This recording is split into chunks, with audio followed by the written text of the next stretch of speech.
Biraghi might be thinking to take this one quickly. It's unbelievable. It's a wonderful, wonderful, wonderful goal. Cristiano Biraghi might have scored one of the goals of the season here.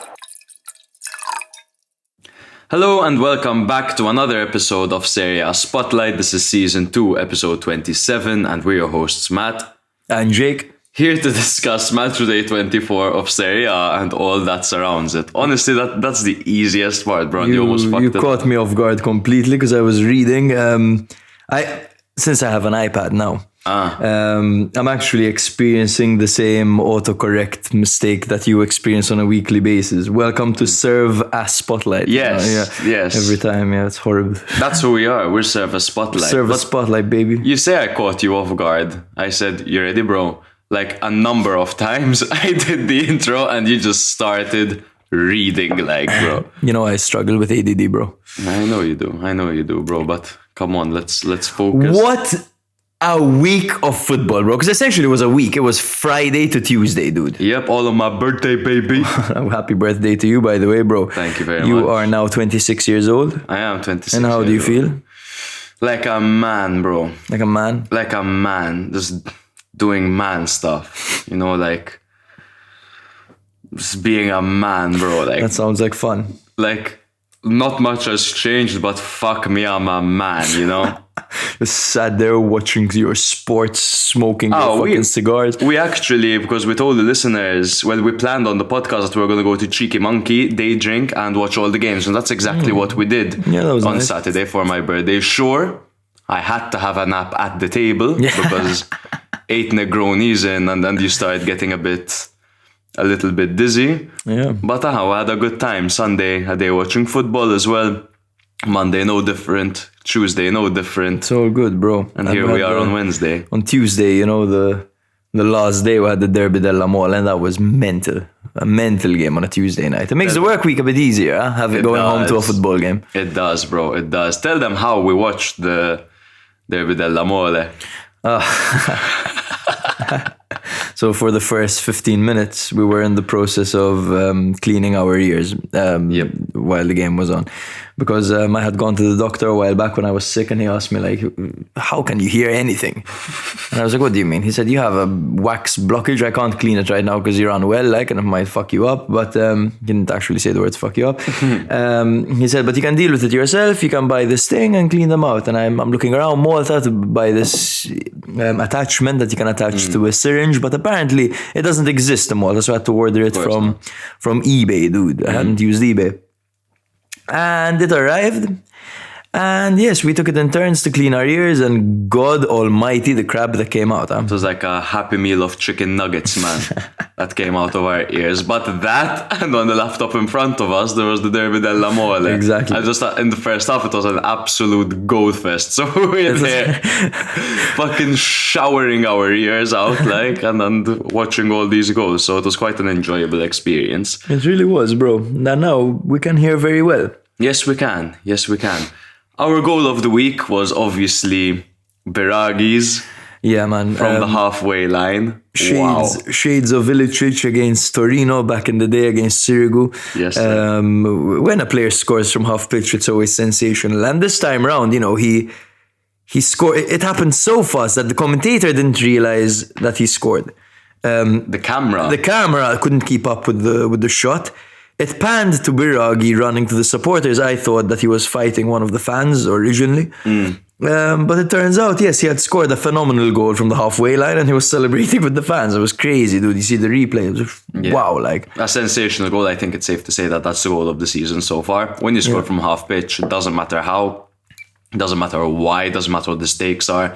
It's instantly the best goal you'll see, Many other contenders this week. It was another week of bangers, bro. There was Tsaju's goal was amazing. Luis Alberto's was amazing. Koulibaly's goal was amazing. Absolutely. Even Nzola's goal against Udinese was amazing when he rounded Silvestri. Yeah.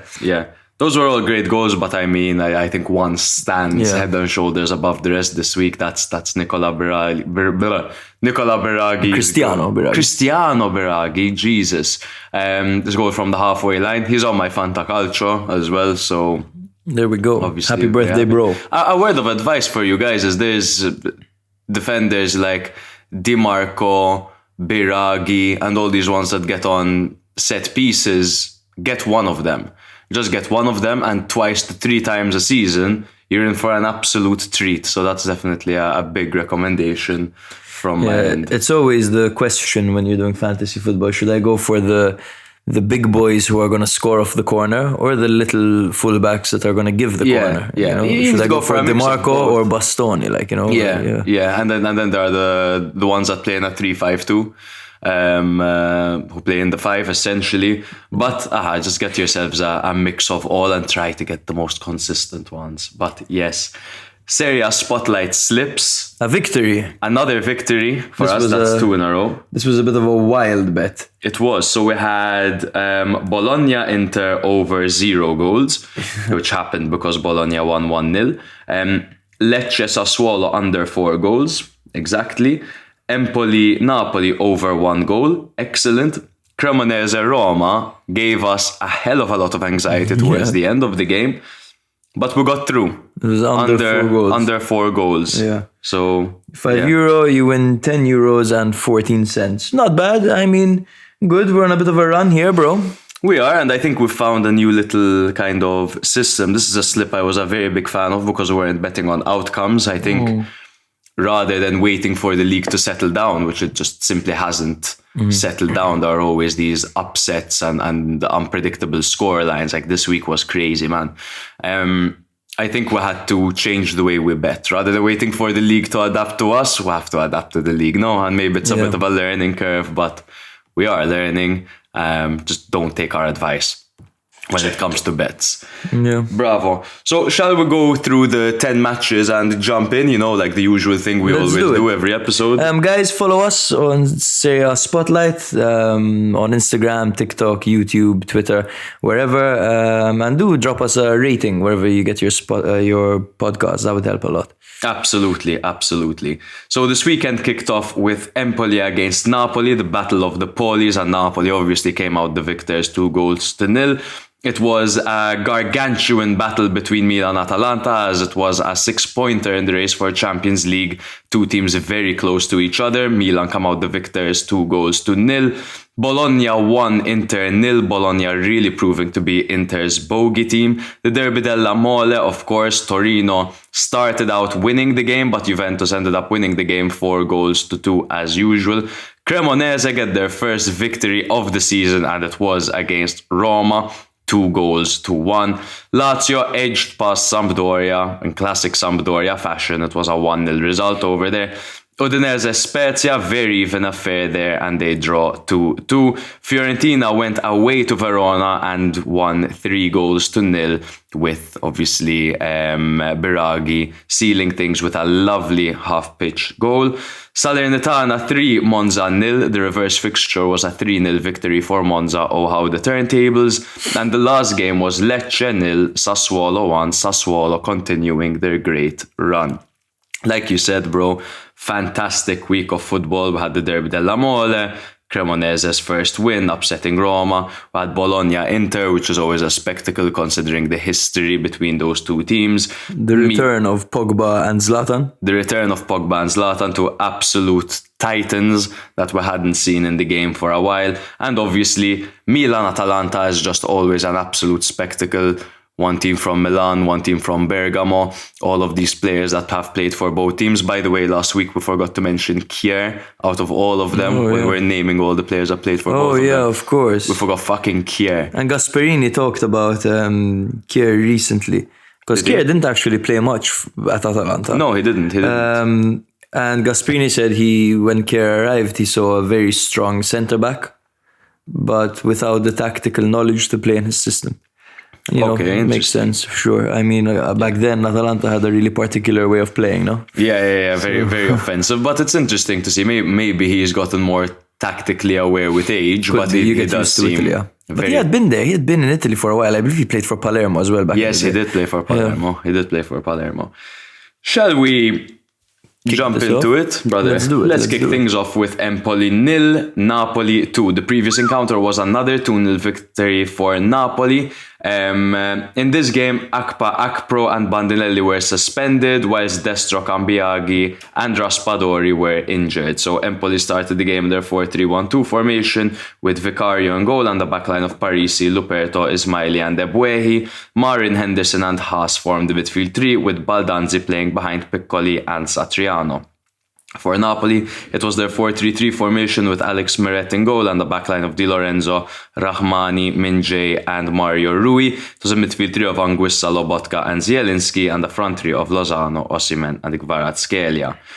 So in the 17th minute, Napoli opened the scoring and it was an Ismaili own goal that got them the first goal. Kvara's looping ball to the far post was squared in by Zielinski and turned in by Ismaili when attempting to clear the ball. I mean, it was going straight to Osimhen anyway, and he was quite wrong-footed, so difficult to avoid over there, albeit it did look very clumsy. In the 28th minute, Osimhen made it to the inevitable Osimhen. Kvara's shot from outside the area was saved by Vicario, but it fell to Osimhen, who slotted in on the rebound very easily. In the 33rd minute, Osimhen found himself with only Vicario to beat after Lozano stole the ball off of Luperto in a dangerous area, but Vicario did well to deny the top scorer. 1 minute later, in the resulting corner from that attempt, Kim rose highest and headed the ball into the crossbar and off the line. Napoli were screaming for a goal, but it was barely even on the line. It wasn't crossed the line. And then in the 67th minute, Caputo and Rui collided in a very PG-13 manner. However, Rui lashed out and upkicked Caputo in the balls, receiving a straight red card. And as a result, he will be missing the Juve game and the Lazio game and the Atalanta game. I think it's a good opportunity for Oliveira, who'll be thanking him, huh? Yeah, for sure. I mean, Oliveira's barely had a sniff of the pitch considering Rui's form. So now's his time, you know, and a few good performances now for him might mean that he would be picked in the Champions League. Who knows? Absolutely, man. And it could very much be the case. I mean, we were starting to see him being implemented a little bit more. We saw him a couple of weeks ago, starting ahead of Rui, getting some rotation in, and he is well suited for this Napoli team. He's a fast, powerful left back, very tactically sound, and I think we could be seeing more of him in the future, especially considering that Mario Rui now is going to be 32, and maybe, just maybe, it's finally time to part ways. Although he's never been this good. He's never been this good. He's never been this good. So I think that Oliveira has a lot to do to displace Mario Rui at the moment. Yeah. But again, bro, what's left to say about about Napoli, bro? I mean, not much. Osimhen scored now in 8 Serie A games in a row. The last time someone did that was Cristiano Ronaldo, who had scored 11 in a row for Juve between 2019 and February 2020. So he is on track to equal that record. Do you think he gets it done? They have a few tough run-ins coming up, Napoli. I do not think he'll equal the record. No, it's the record, I believe, is Battistuta's as well, right? It's 11 straight Serie A goals. I believe it's Ronaldo and Battistuta that are tied. I believe Ronaldo equaled his record. And Quagliarella, dude. Quagliarella equaled the record the year he was top scorer as well. Granted, many of them were penalties. But the impressive thing about Battistuta was that he didn't used to take penalties. And that's the same thing as Victor Osimhen in this situation, who doesn't take penalties at all. Do I think he'll equal it? I do not think so. I don't think so. Yeah, it's a tough feat to the tough boots to fill as well over there. But if there is someone that can do it this season, it certainly is Victor Osimhen. Do you think that Napoli will feel the loss of Mario Rui against Lazio and Atalanta? Those are 2 tough matches that they have coming up. Yeah, definitely. Do I think they'll feel the loss of Mario Rui? I don't think it will be detrimental. One of the most impressive things about Napoli this season has been their ability to replace members of that starting 11, right? Yes. You know, you see, for example, what's his name? The ex-Genoa man, the centre-back. He was at Brighton. Yeah, he's got a shaved head. With an O. Ostergaard, there you go. Yes, Ostergaard comes in, for example, puts in a shift. Juan Jesus comes in, puts in a shift. Simeone comes in, Elmas, Raspadori. All these guys just come in and it's like they're playing with their full strength team. So I don't think that they'll feel the loss of Mario Rui too much in these games. I agree, and I think it's about time, because we're always talking about this Napoli team. And yesterday I told you, I bet you if they could play the rest of the season without a manager and they'd still win the league, which is obviously an insane claim to make, because let's talk a bit about the importance of Luciano Spalletti at this team, right? I was having a look at Spalletti's history, his coaching history. So he's been an active manager since 1994, right? He started his career off at Empoli, where he spent 4 years, and he actually earned them promotion from Serie A and Serie B. So it was a very good start to his managerial career. He then had stints at Sampdoria, Venezia, Udinese and Ancona. Then really his breakthrough came between 2002 and 2005 with Udinese, where he had even gotten them Champions League qualification in 2005, which is probably where he started to earn his feet as that manager that can get you top 4 no matter what. He then obviously had that long stint with Roma between 2005 2009. That's where he saw most of his success. He won 2 Coppa Italias and 1 Supercoppa Italiana as well. Had a stint in Russia, went back to Roma for a season, and then spent 2 seasons at Inter, where he made them a top 4 team again, essentially. And now, finally, at Napoli, it seems like he's going to get himself some silverware. And he deserves it, man. Of course, yes. He definitely deserves it. He got very close to winning the league before with Roma. That was a team that was stacked with talent, and he got the best out of them. You know, they only didn't win the league that season because Juventus had beaten the record for the points tally in a single season. You look at that Roma team, by the way, they had Dzeko, Salah, they had De Rossi, Nainggolan, Manolas, Rudiger, Szczesny. They were stacked, dude. That was a fun team to watch for sure. But yeah, nice to see that finally he's getting what he deserves. He's a fantastic manager and a great tactician, Luciano Spalletti. Yeah, and I think being a great manager is key, especially in today's day and age in football. I mean, there's social media that tampers with the mental health of players, media in general that tampers with the mental health of players. But as long as the players feel valued and the manager has a vision for these players, it's like the Zlatan effect at Real Madrid, where everyone was playing 75% of what they previously played and still they were over the moon and they were winning Champions Leagues. So that's the same effect that he's having, and hopefully they can carry that into the Champions League. Yeah, I hope so. They have the facilities now. They have such an advantage in the league, Napoli, that they afford to rest their best players in the league and play with their very capable substitutes, and go into the Champions League with a fresh Victor Osimhen, a fresh Kvaratskhelia, a fresh Kim Jae-min, you know. That's something that the other teams in other leagues don't have the luxury to do. So they do have the upper hand. I wouldn't even call them a dark horse right now for the Champions League. I would call them a contender. I think they definitely are contenders, man. Especially, like, obviously there are the Real Madrids, there are the Cities. It's Real and City, I would say, are the favourites. Yeah, those are the guys, really. I think they can take PSG. Bayern are another huge team. Yes. They can take PSG, maybe. I think they can, bro. It very much depends, I think, on, you know, we have to remember the fact that Napoli have never actually made it to a quarterfinal before. So the pressure on their shoulders will be massive. Now, one of the best things about Napoli this season is that they've been playing without pressure. No one expected them to win the league. No one even expected them to come top 4. Yeah. Well, some people did. So we'll see.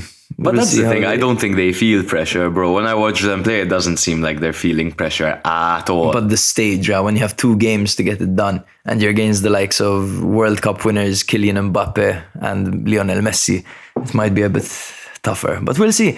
I certainly think they have the facilities to beat any team in the world at the moment. Yeah, I would agree. I think that's enough about Napoli. Empoli, their 5-match undefeated run at home, has obviously and understandably come to an end. Yeah. But it was a great run by them, and this obviously isn't the last we'll see of Empoli. I think they'll keep climbing the table, and I think all things considered, they actually did have a decent performance here against Napoli. They did manage to get 9 shots away. They had 2 of them on target. They had 4 off target.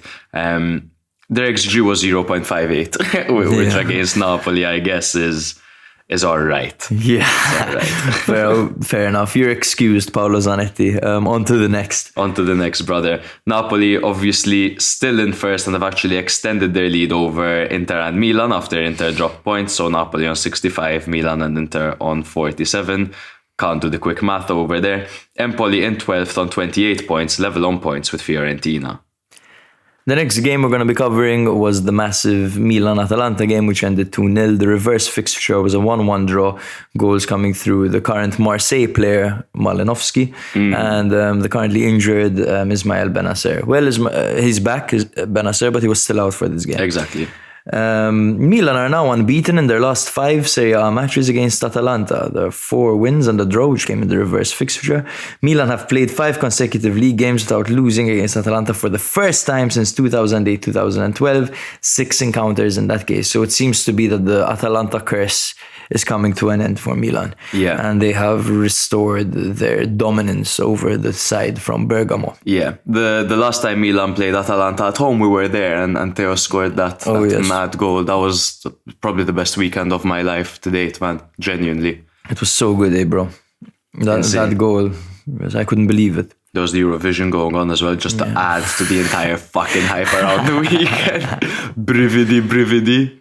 Yeah, very nice scenes. Milan had Calabria, Florenzi and Benacer out, while Atalanta had Demiral, Hatteber, Pasalic and Duvan Zapata out. Milan lined up with a 3-4-2-1 formation with Magnan in goal, Tomori, Ciao and Kalulu at the back, Theo Hernandez on the left, Junior Messias on the right with Tonali and Krunic in the middle, Leao and Diaz playing off the shoulders of the prolific Olivier Giroud. For Atalanta, it was a 3-5-2 formation with Musso in goal, Scalvini, Jim City and Toloi with Zappa Costa on the right, Mele on the left, Derun, Coop Miners and Ederson were in the middle with Højlund and Lookman up front. How good is it to see Magnan back on the pitch after such a lengthy layoff? Man? Oh, it's so good, bro. And to see him address the drug rumors as well was hilarious as well. The only drug I know is victory. He said something like that. No, that was interesting. Basically, for those who don't know, there were rumors that Magnan was addicted to cocaine and that's why he wasn't playing. Yeah, and that he couldn't function without cocaine. And there was a voice note going around that, you listen to the voice note and you're like, oh shit. But no, it's nowadays you can make anything sound like anyone. No, it's quite terrifying. Yeah. It all started off in the 25th minute when Theo Hernandez unleashed a long-range rocket which hit the post and deflected off of Musso and into the back of the net. Theo has since claimed the goal for himself. But of course, in theory, it is a Juan Musso goal. And what a goal that was, bro. Theo really has a knack for scoring against Atalanta. Yeah. And scoring worldies against Atalanta as well. Milan controlled the entire game and the tempo of the game, and I can't remember a situation where Atalanta threatened the goal. I remember Højlund being absolutely pocketed by Ciao, especially on the loose balls, on the turns. He didn't give him a single space. Even when he got a yellow card, he got a yellow card in the 65th minute. He continued to be dominant. Yeah. It was all killed off in the 86th minute when Leao played a perfectly weighted through pass to Messias, who finished clinically. And that tied off a perfect performance. We also saw the return of Zlatan Ibrahimovic, who came on in the 74th minute and had a wonderful back-heeled pass. I don't even know what the hell you'd call that. It was an amazing tacco in midair, essentially. Backheel volley, I guess. Backheel volley pass, yes. He looked sharp. Zlatan, of course, he doesn't press. The man does nothing. He's a turret basically, but he does improve the players around him. And when Zlatan's on the pitch, Rebic actually plays well, which is interesting to see as well. Rebic came on in the 88th and he looked better than I've seen him all season. I don't get it, man. The possession stats were 50-50. Milan had 10 shots, 4 of them on target, while Atalanta had 1 shot with none of them on target. Yeah. So you can imagine the sheer dominance that Milan displayed this game. Absolutely, man. Absolutely. It was a great performance by Milan. Once again, Milan are capable of dominating the game without having 65% ball possession. They don't need to be on the ball in order to be in control of the game. They certainly dictate the tempo of the game, and they absolutely neutralize any threat that the opponents might have. At least this has been obviously in the past 3 matches that we've seen. So Gasperini said at the end of the game that the problem was that when his side doesn't beat the opposition with pace, they struggle. And I found this very interesting, especially when you look at the way that Milan lined up this game. When you look at the average, when you look at the heat map, the average possession on the pitch, you'll notice that Kalulu, Krunic, Messias and Brahim were very close to each other on the right-hand side, very close, all 4 of them. You can tell that was in an attempt to neutralize Mele, who's very quick and can cause many problems. We saw last season, the penultimate game of the season during training, you hear Florenzi shouting, Mele is escaping, Mele is escaping, to track back. Everyone's aware that Mele is a player who can actually get in behind and do some damage, in theory. So what they did was they forced Atalanta to play down Zappacosta's channel, who of course isn't as quick and would be up against Leao and Theo Hernandez. Exactly. So that was a lovely tactical plan by Pioli, which worked to perfection. And no, absolutely. And I get what Gasperini means, especially when... But the thing is that Milan had... It wasn't a coincidence that they were beaten for pace. It wasn't because Milan have more fast players than Atalanta, essentially, but it's because Milan have had Atalanta figured out for the past couple of seasons now. It goes so far as to say that. We remember Pioli, in one of his first games, he lost 5-1. Yeah. No, sorry, 5-0. 5-0 against Atalanta. And just seems since then, he hasn't skipped a beat against them. And he always has something up his sleeve when it comes to a game. It's that thing, right? Atalanta play man-to-man and Pioli counters it by shifting players and their positions around. We saw at one point Theo Hernandez playing kind of like as a right midfielder, you never know where your players are going to go with this one. Literally, I felt confused watching Milan. I'm like, is this the new formation or is I'm fucking tripping out right now where Theo's playing? But again, man, I can't stress on how good Milan were, and I've often said in the last few matches that Milan's opponents weren't up to the task. I said Torino were below par, I said Spurs were below par, and I said I was about to say that Atalanta are below par. But that's for a reason, man. Again, Milan are really capable of neutralizing these teams, and what a difference it's been since they've implemented the 3-4-3. What a difference it's been since Chao has entered the fray and added some more athleticism at the back. That's what it is. There are 3 absolute athletes at the back for Milan in Tomori, Chao and Kalulu, and then to be backed by Theo Hernandez on that left-hand side and to be backed by Manyan behind them. Milan are back to winning ways, and I think they're there to stay this time, man. Yes, you mentioned Malik Chow, bro. Malik Chow is one of the 2 defenders, along with Kim Jae-min, who have the most combined aerial duels and headed clearance in Serie A in February. It's 11 aerial duels and 10 headed clearances. Incredible. Impressive stuff. He's been so good. This is his first ever season, as a starter. 5 million. And Serie And you look at how he played in the Bundesliga. You'll ask fans of the Bundesliga, they would have all said that Chow was quite error prone over there. Okay. So he's really stepped his shit up. Okay. I think Pioli gets a lot of criticism for not playing the new players from the get-go, but I kind of like Pioli's approach. I do, man. I do. You arrive at a team, right, that has won the league. Your job is to earn a position instead of those starting players that won you the league. You're not just going to walk in.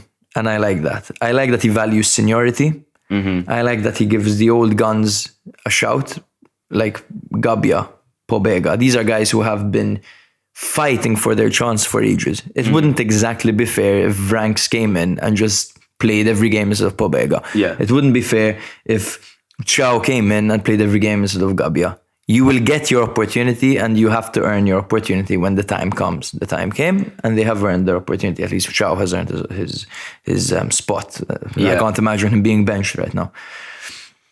So I do like the system, bro. One thing I wanted to ask you about, this is a player that you love. No, you have his kid, he's one of your babies. Yes. Sandro Tonali. Of course.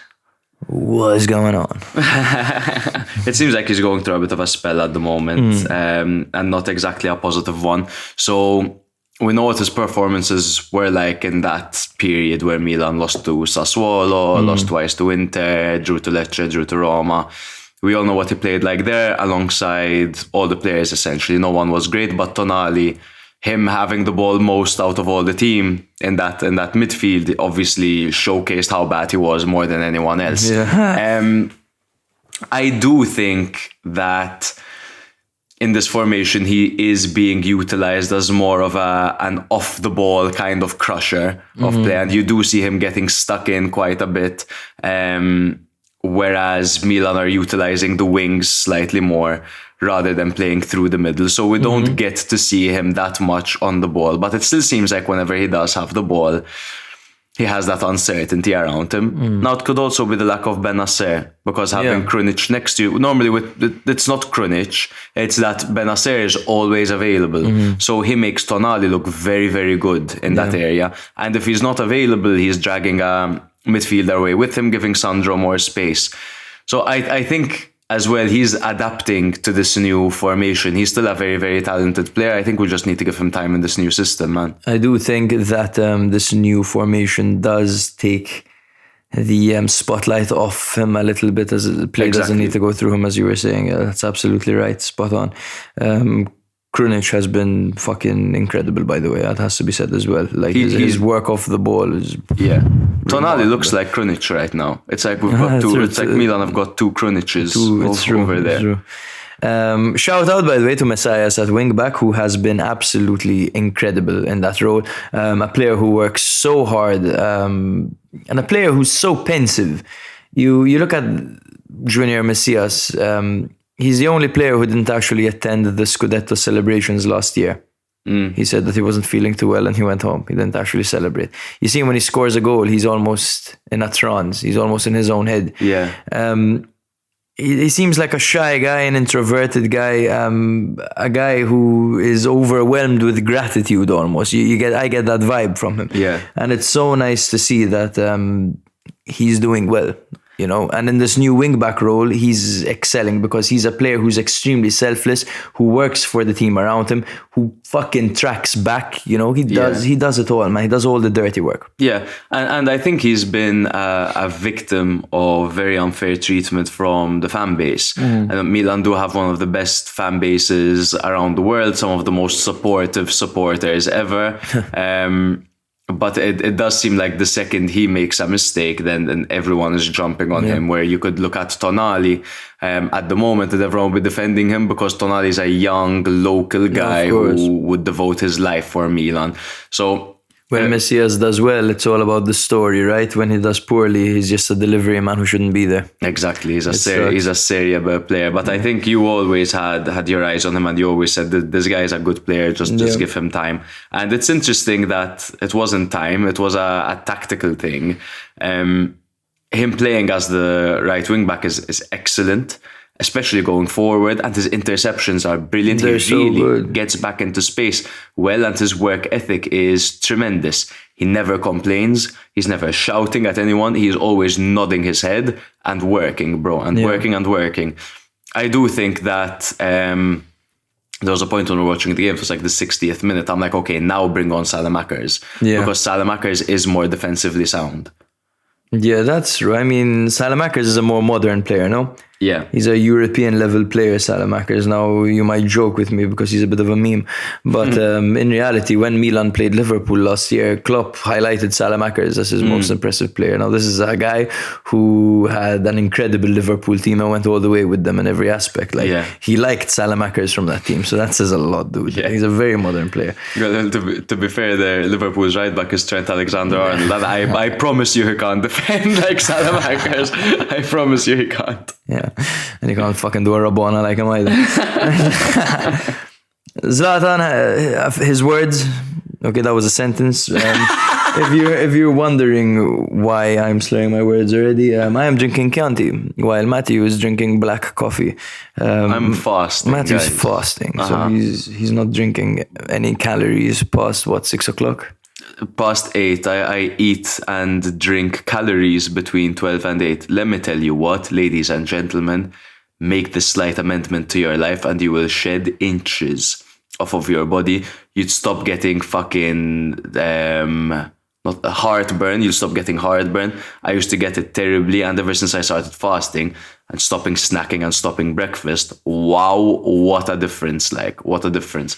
And it is literally just a minor change to your lifestyle.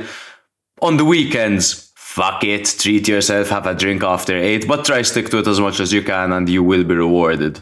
How much do you weigh, bro? Around 68 kilos. There we go. What's your goal? I don't have a goal when it comes to weight. Just the image. You're going for the strefezza vibe. Oof, I'll need to start squatting. Strefezza vibe. No, just summer's coming up, and let's just remove that bulk winter weight, baby. Let's get it. So Zlatan's words. It's been a year and 2 months since I've been able to play the way I wanted to play.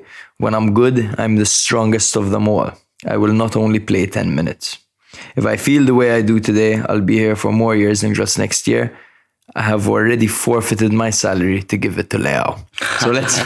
So let's break it down, okay, a little bit. So first of all, do you see Zlatan playing for another 2-3 years, or is this realistically his last year? I think it's possible that he plays for 2 more years. Just he'll play as many games as he played this season. Like he'll come on as an ambassador of the club for 3, 4, 5 times a season. I think Milan would be willing to pay him $1 million a season to keep him there with the squad, yes, rather than giving him a coaching role. Because he still does have something to offer on the pitch as well. He is that 1 in a million that is capable of doing that. But yeah, he's fucking 41 now, man. That's no joke. Like, his influence can't go unnoticed. Zlatan's influence. He is a motivator. He is the type of player that will get the best out of everyone around him. Having him present, I agree with you totally. If he wants to keep going, keep him going. If he wants to hang his boots, offer him a role. Exactly. Totally agreed. Brilliant. I have already forfeited my salary to give it to Leao. With Leao, it's weird, right? It's almost like Milan have healed, but the Leao confusion is still there, right? At least it has been mentioned by Gazzetta and all the papers, granted, pinch of salt, that Milan will be looking to sell if he doesn't renew within the next couple of months. And granted, yes, I think that's the way to go, because Milan do not afford to lose another top player on a free. You look at Donnarumma, Çalhanoğlu, Kessie. Maybe, okay, no, Çalhanoğlu top player? Yes, okay. They were all players you could have made money from. Yeah. And they're all players that you essentially lost money for. Exactly. Çalhanoğlu could have been 20 million. Exactly. 20 million, sure. 20 million. Milan are around, what, 25 million in debt? That could have been fucking sorted. Donnarumma, I'm sorry, if Kepa Arrizabalaga fucking went to Chelsea for fucking 70 million or 80 million, whatever the fuck it was, after this guy won the Euros, he would have gone for the same amount. Certo. Thank you very much, King Pioli. And I mean, Kessie as well, bro. 40, 50 million. Like, Milan could have made serious money. And Leao, we are looking at a player that could go for 100 million. Yeah. Leao can be sold for 100 million in today's market. So it's good to see that Mbappe is interested in that was one of my points, yes. Mbappe has stated, and there's video evidence of this if you don't believe me, that if he had to ever play in Italy, it would be for Milan. Nice to see that he's a man of culture. 100%. He grew up as a Milan fan. Yeah, he'll never set foot in Italy, this guy. No, I think if he ever joins Milan, he'll be at the ripe age of 37. Exactly. Right? Exactly. Like 35 years old is fine and move. Like, I want to retire at my boyhood team. But hey, man. Like the Brazilian Ronaldo, right? If there is a world where someone like Mbappe takes a pay cut, significant fucking pay cut, to pursue his dream, and he ever joins Milan, if he needs a kidney, call me up. If he needs anything. Your kid, he'll be good for it. If he needs anything, call me up. I will worship him. I will have a framed photo of him in my room with a candle in front of it. I will not let the candle run out of wax. I'll constantly replenish. Because that would be something else, man. Yeah, I mean, if he joins, it'll probably be an entire Primavera squad and Mbappe up front, because that's the only way that Milan will afford to pay his salaries. And to be honest, I don't think it'll be that bad. You're quite a dynamic team, no? You look like Chaka Traore on the right. Gabi on the back, Pobega on the middle, and then just Mbappe. Colombo. Mbappe and Inshallah, you know? Maybe recalled Sajou. Yeah. Oh, that would be nice. Gasperini got really angry at the end of the game and threw his sandwich at someone. That video is probably my favorite video on the internet right now, man. They're calling it Panino Gate in Italy. He threw his panino, man, he was upset. And it's hilarious to see that that's his instinct, right? And they took a picture of the piece of bread afterwards. It had like two bite marks. Tiny ass bites. It's like a mouse had a nibble on it. Like. he nibbled the sandwich twice and just hurled it. Like, is it worth it, bro? Like, come on. Where's your stoicism, Gasperini? My favorite is when fucking Jamie Carragher just fucking spat at some United fans because they were giving him shit for Liverpool losing. He was so mad that he fucking spat at them, bro. Yeah. There was a Serie A precedent who spat at the fans. Recently, I think we mentioned it last week. Spit at me, I spit back. I was like, Legend. But anyway, Serie A is mental, by the way. It is. We currently have Cagliari Genoa. And by the way, Genoa have been all over them. We'll see what happens. Atalanta top 4. Is this still a possibility in your eyes? So not because they just lost to Milan, but I don't see them slotting into top 4 this year. I think they came in with their much improved side from last season, and they're definitely going to be pushing until the very end, but I don't see Roma dropping enough points for Atalanta to overtake them. I see Lazio dropping points, but I don't see Roma dropping that many points. But I think they'll be in the mix, but I don't think they'll get it this year, but they can definitely get it next year. Keep in mind that they have that financial takeover as well, brother. They have the new owners, and at some point they're going to start splashing the cash. They've been an incredibly well-run club with their finances, at least, and the personnel that they managed to keep on the team. I wouldn't be surprised if they get top 4. That 4th spot is up for grabs, in my opinion. Lazio, Roma, Atalanta, Juve are still a contender, by the way. Bro, Milan and Inter aren't safe. They're not safe, no, but it's difficult to imagine them dropping out, because they do slip up. But at the end of the day, they are so much more consistent and just strong. They're 2 teams who have won the league in the last 2 years. Milan and see Inter them slipping out. Milan and Inter are the reason you're saying that, bro. They're 2 years ahead of the other teams. More than 2 years, way more than ahead of Atalanta and Lazio. More than 2 years, in my opinion. So yes, I wouldn't be surprised if Atalanta finished top 4, but I wouldn't put my money on it. Let's just say that. No, I don't see it happening. It's obviously a possibility, but I really don't see them getting that done when they're at the likes of Inter, Milan, Roma, and potentially even Juve. Before we move on, bro, I want to highlight Marco Nasti. Marco Nasti is a 19-year-old Milan Primavera striker who is currently on loan at Cosenza. He has become a local hero, after equalizing and scoring the winner in the derby against Pippo Inzaghi's Regina in Serie B. His goals so the equalizer came in the 90th minute. And the winner came in the 92nd. And they're both great goals. The last one was a spectacular volley. The scenes were out of this world. So it's just good to see a 19-year-old striker all of a sudden reach hero status, Like, this guy's been speaking coherently for like 4 years. And he's already a hero, It's crazy. It's so crazy. Yeah, and bro, I always get so excited when there's a young Primavera striker coming through the ranks that's just bagging goal after goal after goal. Quite a few. There are quite a few, bro. They excite me, man. Yeah. I'll never forget just Pato out of nowhere, like this 17-year-old wonder kid scores against Sporting Lisbon in the Champions League.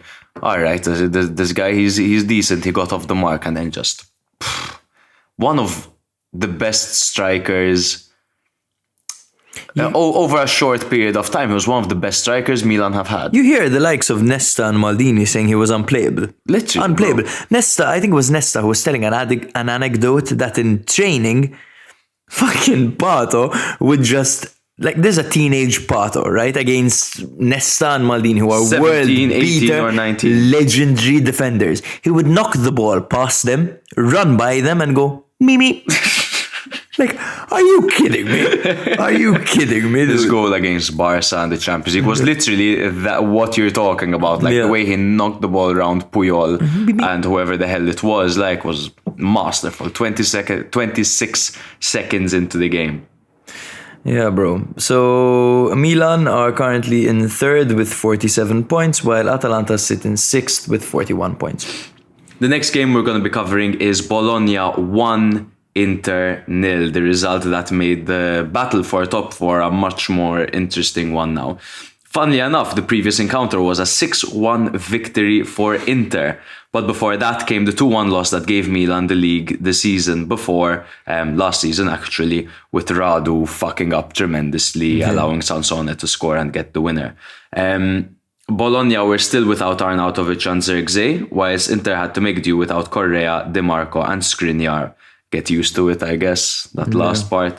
One thing I have to point out is the conditions of Bologna's pitch in this game. The splash on the pitch was unbelievable. It's like they were playing football in a slip and slide.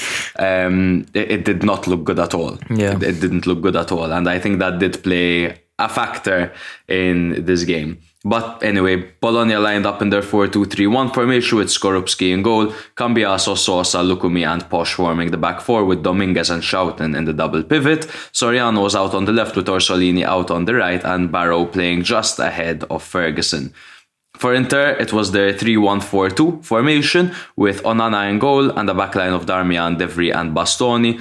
Brozovic was the regista in this game with Dumfries out on the right and Gosens out on the left. They had Mkhitaryan and Çalhanoğlu in the double pivot playing behind Martinez and Lukaku. So Barrow's goal in the 10th minute was rightly called off due to Dominguez interfering from an offside position. Referee Orzato also had to check out an apparent Darmian handball in the box in the build-up to all this, but the ball came off the Italian's body first, so no penalty was given. There was a lot of confusion that area. I didn't know what was going to happen, but I think Orzato did make the right call. He is one of the finest referees in the league. Lol. In the 17th minute, Soriano hit the crossbar with a curling attempt from inside the area, continuing to show that Bologna really wanted to get the victory over here, and they genuinely did look better than Inter. And then in the 76th minute, the goal finally came. It was a fantastic long ball by Schouten from his own half. After he spotted the run of Orsolini, he put him in clean through on goal, and the red-hot Italian player converted by smashing the ball into the net over the oncoming Onana. The guy is on some serious form, Orsolini, man. I've seen enough, bro. Just call him up to the national team. Literally, I think so, especially Honestly. when we're... Well, I was going to say especially when we're considering the right-wing department, but the right-wing department does have a certain Federico Chiesa. Well, yes, sure, but Chiesa is capable of playing on the left as well. And, Orsolini is very versatile as well. It's not like he's... Yeah, it doesn't mean he has to start. He doesn't have to start. He seems to be there. You have Zaniolo who's playing in Turkey nowadays. Call Orsolini up. Yeah. He's red hot. He's on fire. Berardi as well, to be honest. Sure, no problem. Call them all up. Chiesa, Berardi, Orsolini on the right. Those are your options. I agree. He's 26 years old, man, and he's finally blowing up, and it's... When you have a player who is a protagonist for his club, it's useful to have him on the national team. Why not? Absolutely. I do genuinely think that Bologna were the better team in this game. Yes. I don't think Inter deserved anything out of this game. You look at the total shots, it was tied at 13-13. Bologna did have 5 shots on target to Inter's 4 shots on target. The XG was 1.27 for Bologna and 1.02 for Inter. Sure, it was close, but I do think that Bologna dictated the play a bit better than Inter did. Yeah, the double pivot of Dominguez and Schouten were incredible. Again, Cambiaso on the left was amazing. Mm-hmm. Skorupski had a few good saves as well. But Inter just struggle, man, in the final third nowadays. It's so tough to see because they got the shots off. Martinez had 3 shots, Lukaku had 2 shots, Çalhanoğlu 2 shots, Mkhitaryan shot as well. Everyone had an attempt, and none of them managed to convert. Yeah, I mean, you bang on, because following their goalless draw with Sampdoria and then this one, they lost to Bologna, Inter have actually failed to score in successive Serie A away games now for the first time since April 2018. It was 3 back then, and they were under Luciano Spalletti, funnily enough. But so the dry streak is there. It almost seems like at the moment, if Lautaro isn't in form and he isn't getting the goals, then Inter are going to struggle a little bit. It doesn't necessarily mean that Lautaro will get the goals, but he'll contribute. Did you see the post-match interview with Lukaku where the camera was rolling and he didn't know, and he said, "My God, my chest, how it looks. I look so good right now," or something like that. Basically, I'm in such good form. Like, are you delusional? You're in such good form. I wouldn't even use the word form right now. Why would he say it like that? Maybe he's a jokester. I guess he must have been kidding around. I don't know, man, but are you kidding me? Especially after all that midnight cheese. You remember that you made me laugh so much that episode. What is it about Lukaku? I think he enjoys his midnight cheese a bit too much. That was genius. Bologna are definitely, they have become a bogey team for Inter. And in addition to that, it was Inter away in Bologna. It was a midday kickoff on a Sunday with terrible pitch conditions. Considering the history between the teams as well, if I were an Inter fan, I don't even think I would have put the game on. That's a recipe for fucking disaster. Yeah, totally. I mean, you don't want to play these guys unless the pitch is perfect, right? I mean, right now you look at Bologna, and that's the thing. No, when you're a top side like Inter in the league, you're a top 4 team, and you come against a team like Bologna, these guys are gonna give their all to beat you. Mm-hmm. They have a manager who used to play for Inter as well, so that's extra personal motivation for Motta. There's the fact that these guys, Bologna, might actually be challenging for a European place. The fact that they're on such good form, the fact that they're playing at home and they're actually used to these conditions, it all plays a part. Inter they got shafted this game, quite frankly. They got shafted in front of all the 28,000 fans in the beautiful Bologna Tower. I can't quite understand Inter right now, because despite their big wins over Napoli and Milan in 2023, they've still managed to drop points to Monza, where they drew. They lost to Empoli, they drew to Sampdoria, now they lost to Bologna since 2023 began. So as much as you look at the big victories they've had and you think that they made a massive improvement from the beginning of the season, no, brother, I think just the teams around them slipped up enough to allow them to be in second place. I really think that there's still a lot of work to be done to that Inter team, which is funny because when they're on form, when they're playing well, there's only one team that can move the ball around like they do in all of Italy, and that's Napoli. The way Inter, the chemistry they have between their players, the way they go forward, the way they play the ball up from defense, they're incredible. But sometimes it's either like it's 100% and they're doing it incredibly and flawlessly, or else they can't even get the ball to Brozovic. Look, I think they'll be back. I'm talking about the next match they'll be back. Brozovic has just come back from injury. Look at this game, they weren't even playing Barella. They're missing DeMarco right now. With those guys in, I think that the game would have taken a completely different turn. It's the fact that, again, in theory, their main boys are back, right? Brozovic, Mkhitaryan, Çalhanoğlu, and Barella are all available, but Barella wasn't featured. He didn't feature this game, as in he came on as a substitute, granted, but it was already the 63rd minute when he came on. Could have made a difference early on. And it's, again, I feel like Inter are getting weaker and weaker slowly, and it's not obviously deteriorating, but every season they're weakening ever so slightly.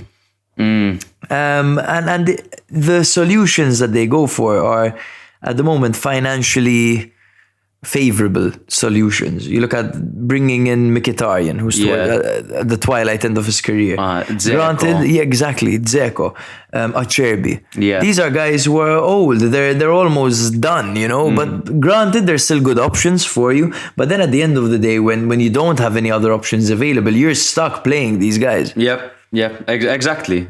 And that's the thing. I mean, they did try to make some signings for the future as well, with Aslani and Bellanova. Bellanova as well. But Bellanova, again, is a player who played okay at Cagliari, but at the end of the day, he's a Milan reject. No, he was shipped off to France. He posted a picture of Chiellini's dick on Instagram.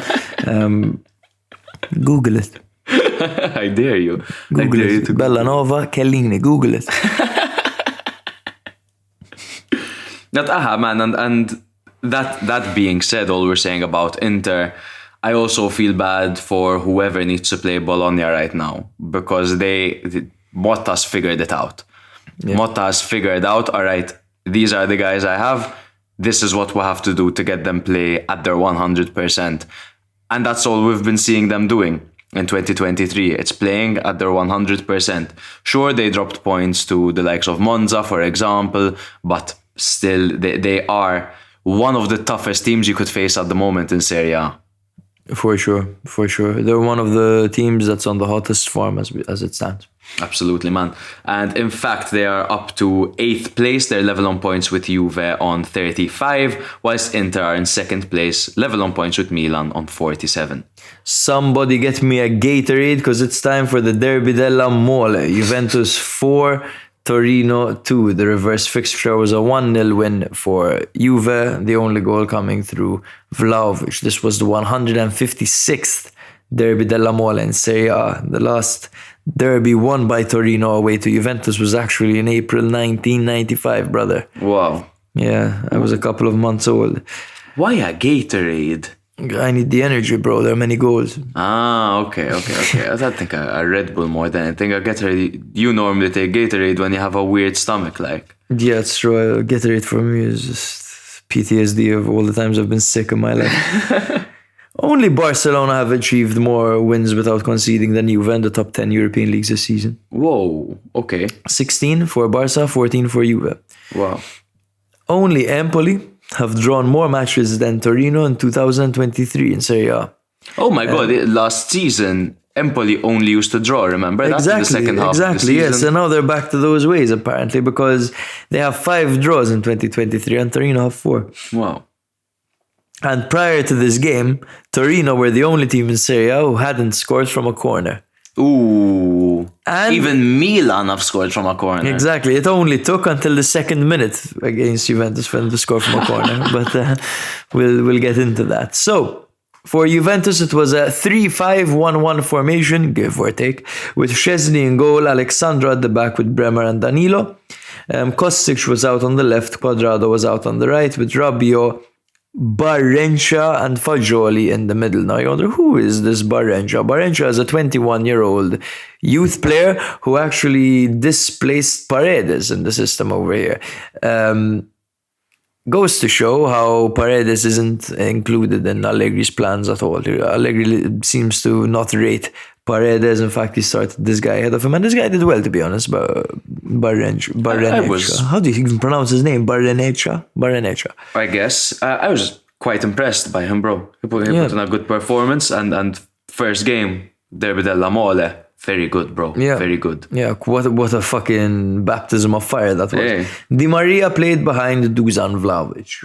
For Torino, it was a 3-4-2-1 formation with Milinkovic, Savic in goal, Gigi, Shures and Buongiorno at the back, Singo on the right, Ricardo Rodriguez on the left with Ilic and Linetti in the middle, Miranchuk and Karamoh playing off the shoulders of Sanabria. So again, as I mentioned before, it was in the 2nd minute that Karamoh managed to score. It was a corner. Buongiorno headed the ball to Karamoh, who controlled it with his thigh and shot on the turn, beating Szczesny. In the 16th minute, Kostic crossed the ball in, Quadrado volleyed it. It deflected off of Rodriguez and off the head of Shures on the way in. Still counts as a Quadrado goal. I think it hit Shures when it had crossed the line. In fact. Yeah. Another goal for Quadrado in the derby, Mr. Derby himself. Mr. Mole. Mr. Mole. Mr. La Mole. Cucaracha. La Cucaracha. That's a good nickname for him. In the 43rd minute, Torino took the lead again. This time it was Sanabria with an excellent first-time finish after an amazing English pass. It was a good forward pass, but the finish was astounding, to be honest. Low, hard, and accurate. In Szczesny's near post as well. You wouldn't expect that. At the end of the first half, Juve actually managed to find an equalizer through a Di Maria corner. It was a Danilo header into the post, and it looked like Vanya had saved it, but it had crossed the line when he parried it out. In fact, the goalkeeper was like, "What a save!" But no, it had gone in. So it's halftime. The score is 2-2. And then triple substitution for Max Allegri. He took out Quadrado, Di Maria, and Barrenetxea. I keep struggling. And he brought on De Sciglio, first man to come on, Chiesa and Pogba. And bro, Chiesa and Pogba changed the tempo of the entire game. Yeah. They changed the game. The second half kicked off with Fagioli releasing Vlahovic with the crossbar. Again, a popping start. Typically, that's a favourable position for Vlahovic, but he couldn't get it this time.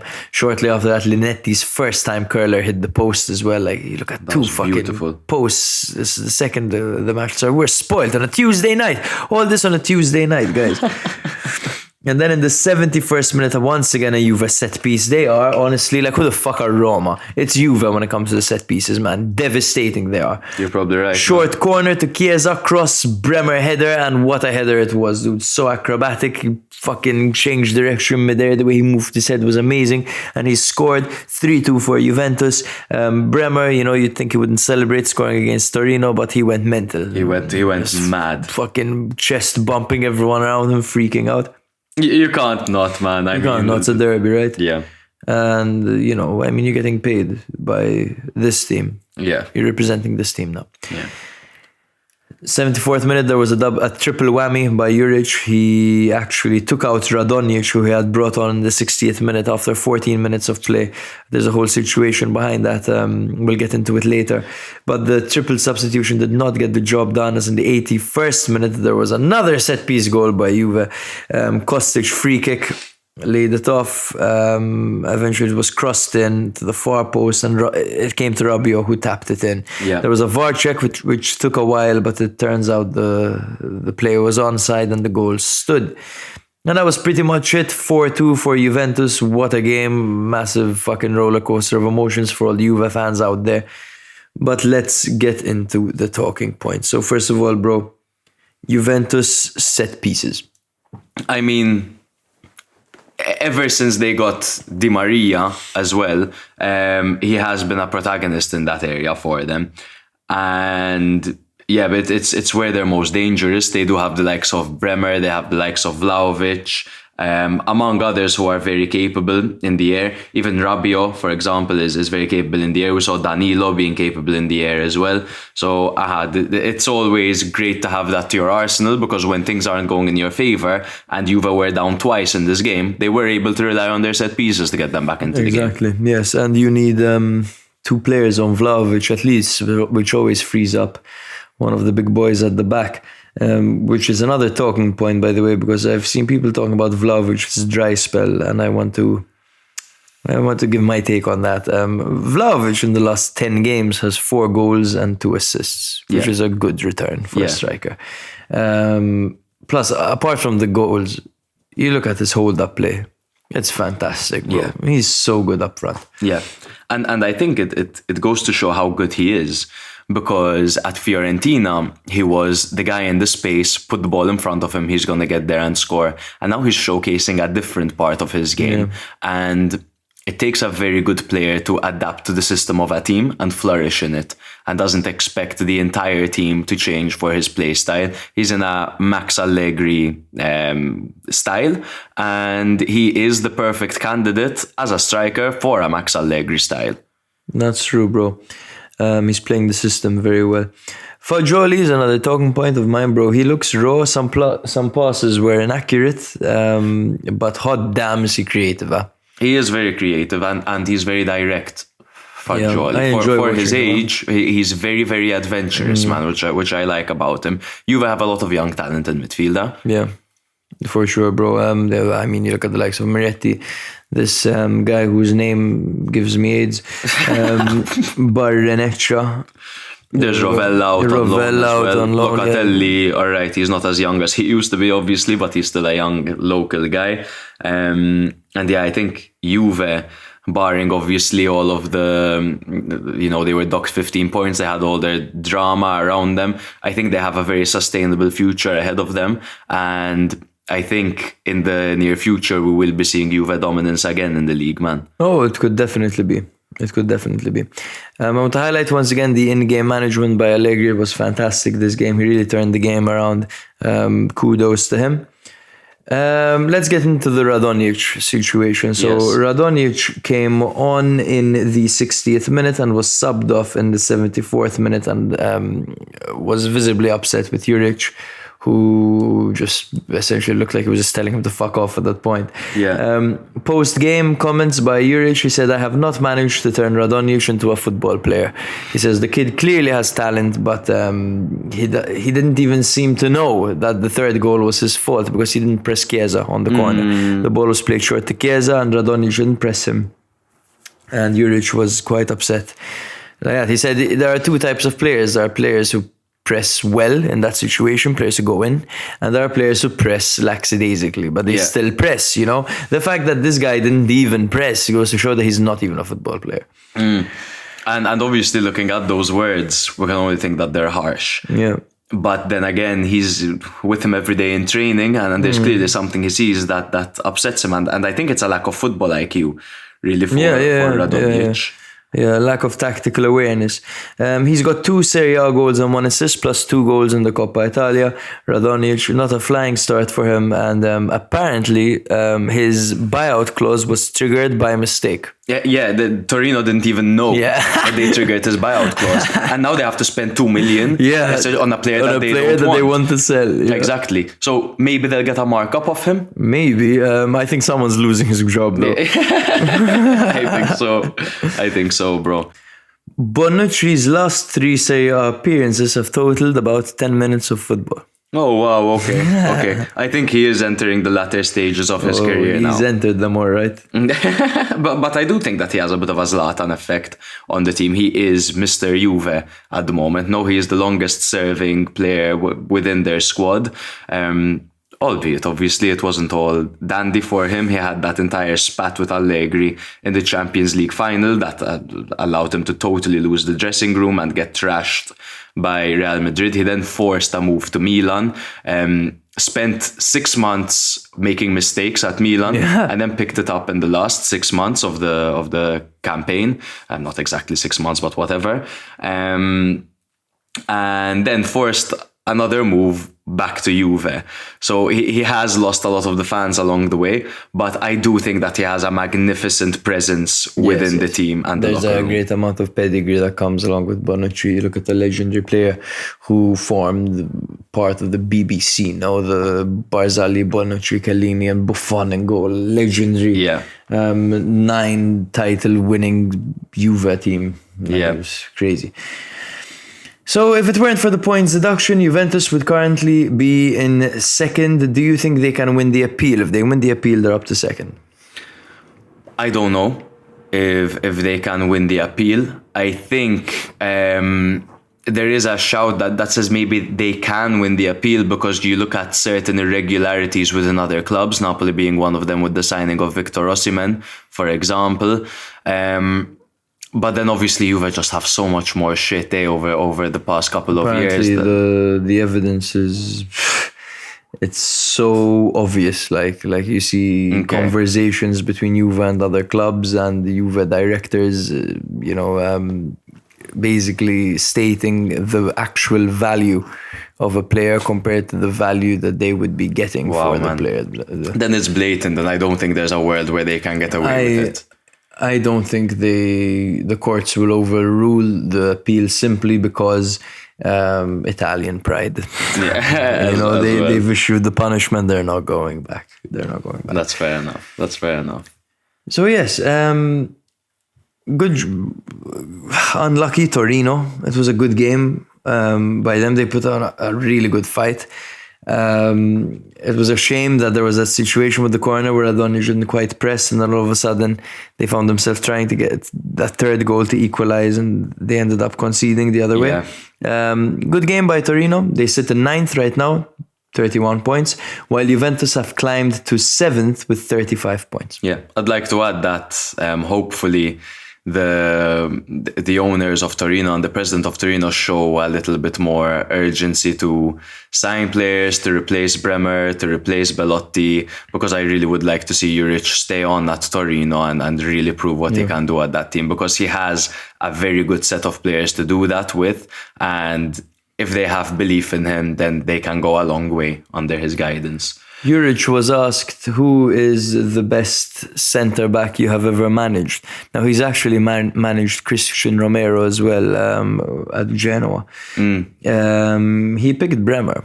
Well, I mean, I'm not surprised. I'm not surprised at all. The next game we're going to be covering is the biggest upset in the league so far. It was Cremonese 2, Roma 1, Cremonese's first victory in Serie A.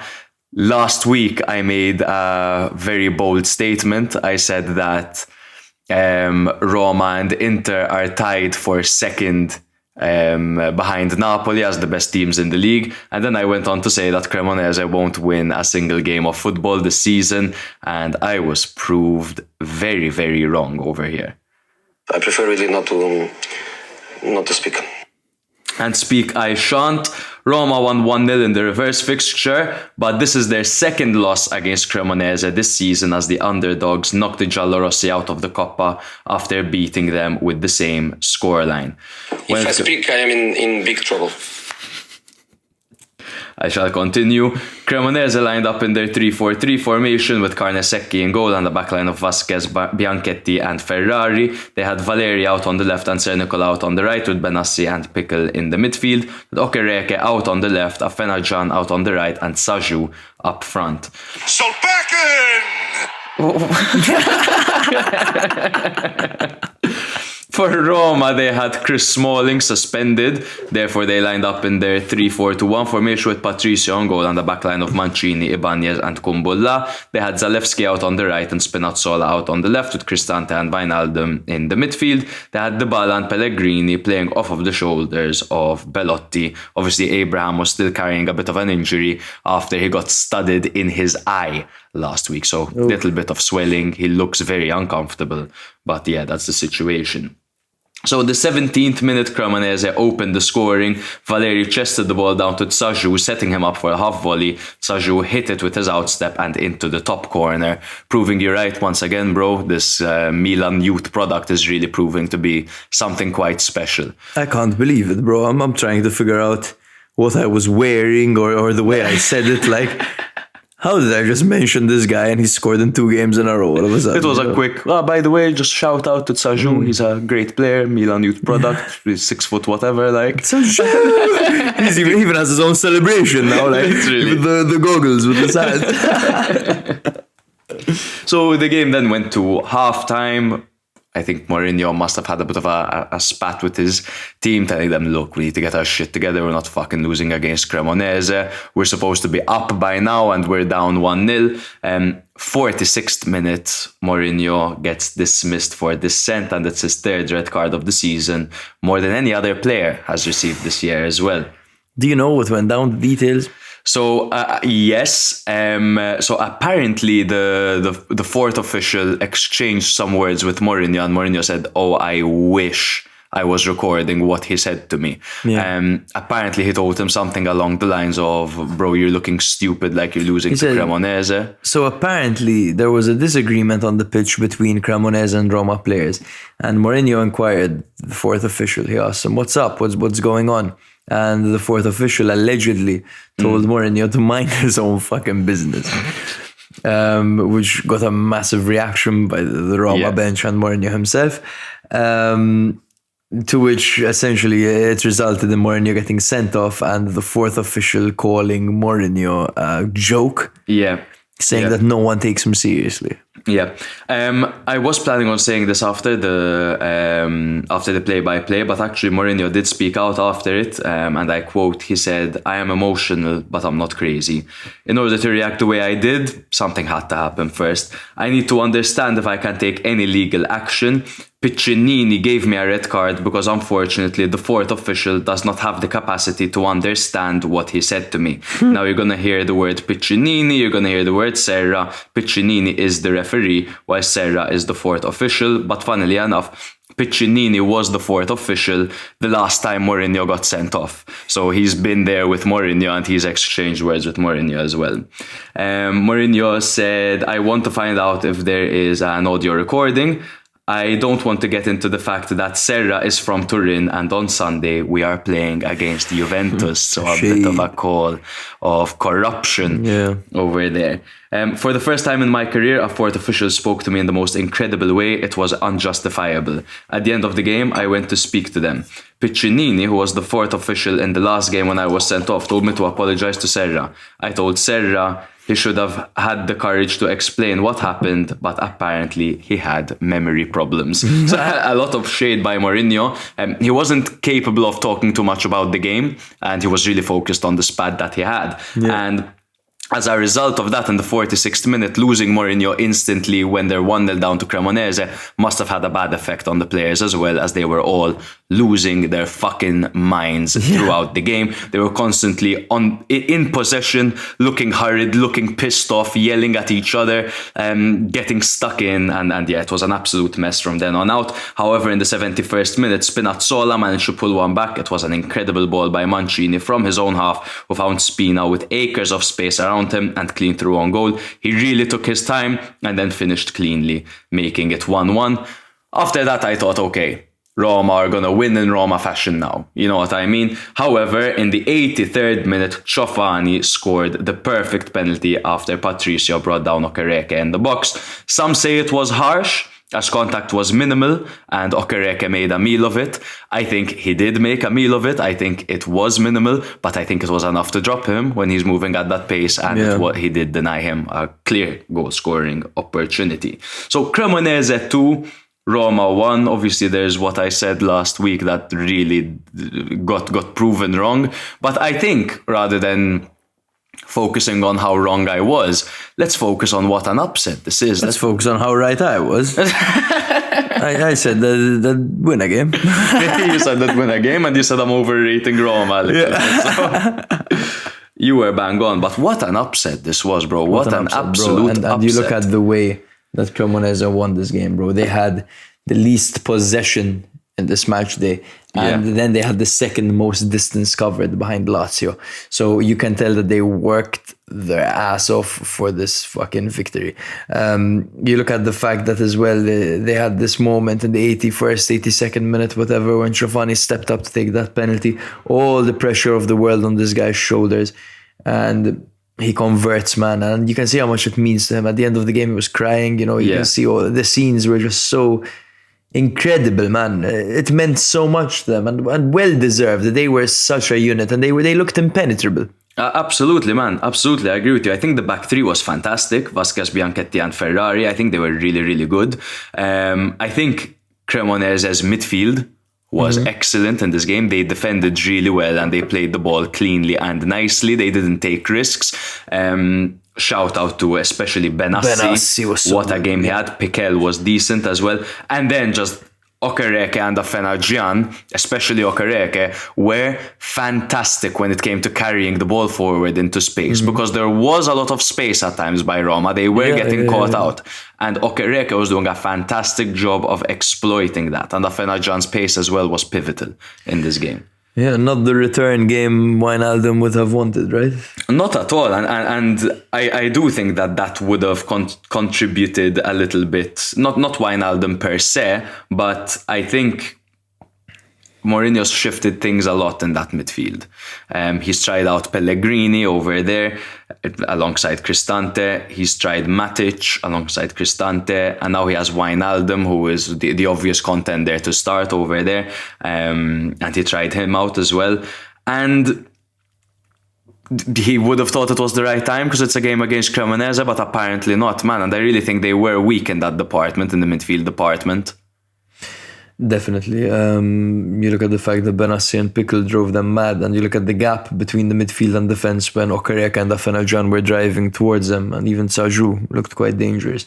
Even in the second half, late on in the game when Roma were pushing for a victory, there are many moments where we almost saw 4v3 situations with Cremonese leading the charge. Yeah, it wasn't the best game by Roma. You can tell they were distracted by maybe the antics of Mourinho off the bench. He brought on Tammy Abraham to try to solve it, along with Matic to bring on the experience, and maybe Karsdorp for that explosiveness. But it didn't quite work out for them. Cremonese were too tight. It was a Davide Ballardini masterclass. It absolutely was, and it was very similar to the Coppa Italia game that we saw. There is that little bit of history now between those two teams, a bit of a bogey team, maybe Cremonese for Roma, but Roma will obviously be distraught after Inter dropped 3 points and then Roma dropped 3 points as well. So a real failed opportunity here. Mourinho now obviously misses the Juve game, but he is getting that appealed, and we'll see what happens next weekend. Yeah, we'll see. I mean, if it actually went down the way Mourinho said it went down, that's not really fair, is it? Absolutely not. Absolutely not. One more thing I'd like to mention before we move on is Belotti. Belotti has now played 23 matches, and he hasn't scored. He hasn't scored in 23 matches, essentially, which is very, very disappointing. He doesn't have a single Serie A goal to his name this season. Last time he scored was for Torino in Serie A. And yeah, the guy just needs to find a goal in Serie A. Huh? Yeah, I mean, you look at a player right now like Belotti, who was everything for that Torino team. Yeah. Everything. All the goals and assists came through him.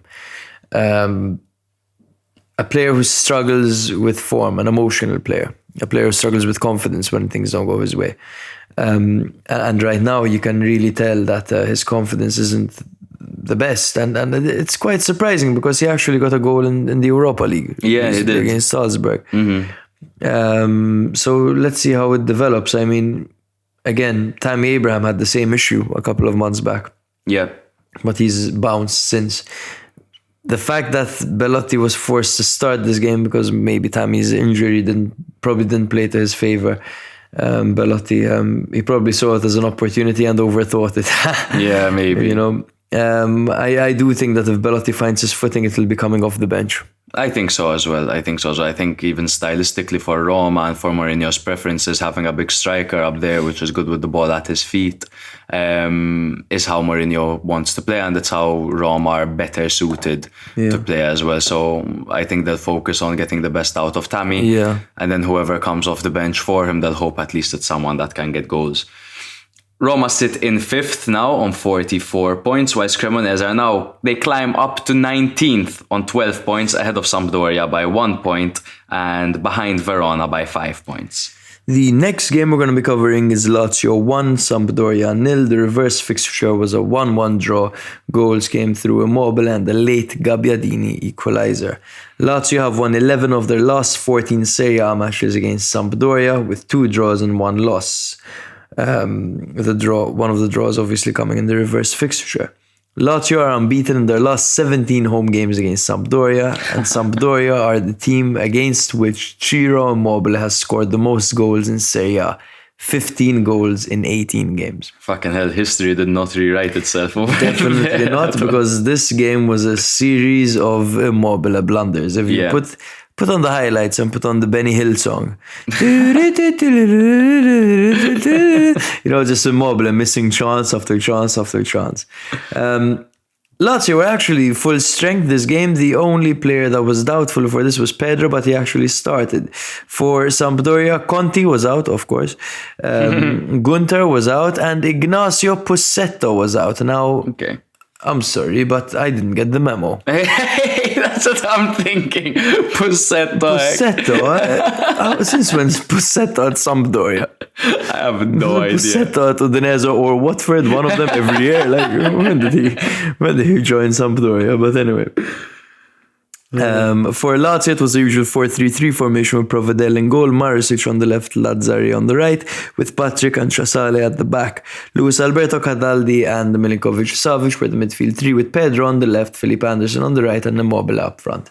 For Sampdoria, it was a 3-4-1-2 formation with Audero in goal, Amione, Nuiting and Zanoli at the back, Leris on the right, Augello on the left, Rincon and the wings in the middle with Cuisance just ahead of them, and a striking partnership of Gabbiadini and Lammers. Now, I have divided this game into the first half and the second half, right? And I'm just going to give you a quick sequence of what happened. That's a really good start, by the way. Just dividing the game that way is really good. Yeah, I mean, it's a natural game. So the first half, we had an Immobile shot that hit his own arm. We had Cuisance being played through, taking too many touches, cutting in to try to curl it in, even though he was on his own. He basically waited for the defender and the shot got blocked. And then he put his hands up. He was like, oh my God, I can't believe it. Pedro hit the near post from a tight angle after Audero stopped Felipe Anderson's powerful strike. And then the ball fell to Immobile, who had an empty net from a bit of an awkward angle, to be fair, but he missed the target completely. He skied it. And that was the first half over in a nutshell. The second half started, and first thing that happened was Marisic heading Gabbiadini through. So the opposition striker, Marisic headed the ball back to his own defender, and Gabbiadini suddenly 1-on-1. But for some reason, Gabbiadini just shot immediately straight to the keeper. Immobile skied another 1v1. There was a nice Immobile dummy, letting the ball play through to Sergei Milinkovic-Savic, who played the ball perfectly through to Marisic, who was 1-on-1 but shot wide. So for now, it's a series of unfortunate events for Lazio. But thankfully for Lazio, they have old reliable over there in midfield. If it's not Sergei Milinkovic-Savic or Ciro Immobile, it is, of course, Luis Alberto. Yes, sir. I have never seen a player who is so dissatisfied at his club perform so well, so consistently for them. That's like a second season in a row. Oh, he's been fucking talking shit about Lazio and the fact that they don't pay the wages, but they afford to get a new team bus or a new team plane, or they don't play, all the shade being thrown, and him looking at the president after they score and chatting all sorts of shit, but eventually he always keeps winning them games. This time it was Bram Nuitink who cleared the ball into the path of Luis Alberto, who shot the ball, curled the ball perfectly from outside the area into the top corner, shades of his goal against Inter. Which was extremely similar. Agreed. And he has proven to be a big game player as well. And obviously, you might say this game against Sampdoria isn't a big game, but when you're 0-0 in the 80th minute, it's a big and important stage that you're on. And he steps up in these moments, man, Luis Alberto.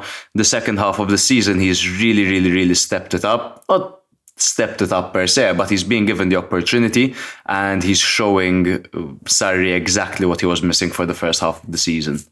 Totally, bro. A hard-fought victory for Lazio. They ran their socks off. They created so many chances. By the end of it, Sampdoria must have been like, oh my God, we might actually get something despite being Sampdoria. Despite being Sampdoria. 54% ball possession for Lazio, 10 shots, 4 of them on target. For Sampdoria, it was 5 shots, 2 of them on target. Could have gone either way, to be honest, if it weren't for that moment of brilliance by Luis Alberto. Agreed. Immobile nowadays is 33 years old. He's on 9 goals this season. When do you think, at what age do you think Immobile stops hitting double figures in the league? I think he's got another season left doing it, and then maybe I think he'll start slowing down.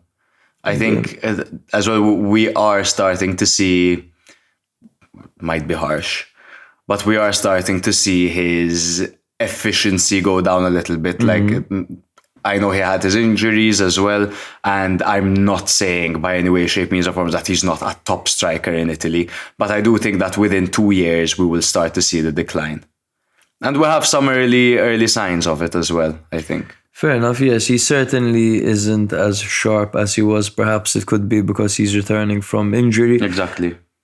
Perhaps it could be because he's getting older. We'll see. I think that with Immobile's skill set, he can't hit double figures for the next 3-4 years. Huh? Wow, okay. Double figures for him, it's nothing. It could be, and he has the service as well. Takes penalties, you know. I think he could do it. And in Italy, you get to see these seasoned strikers still scoring quite a bit.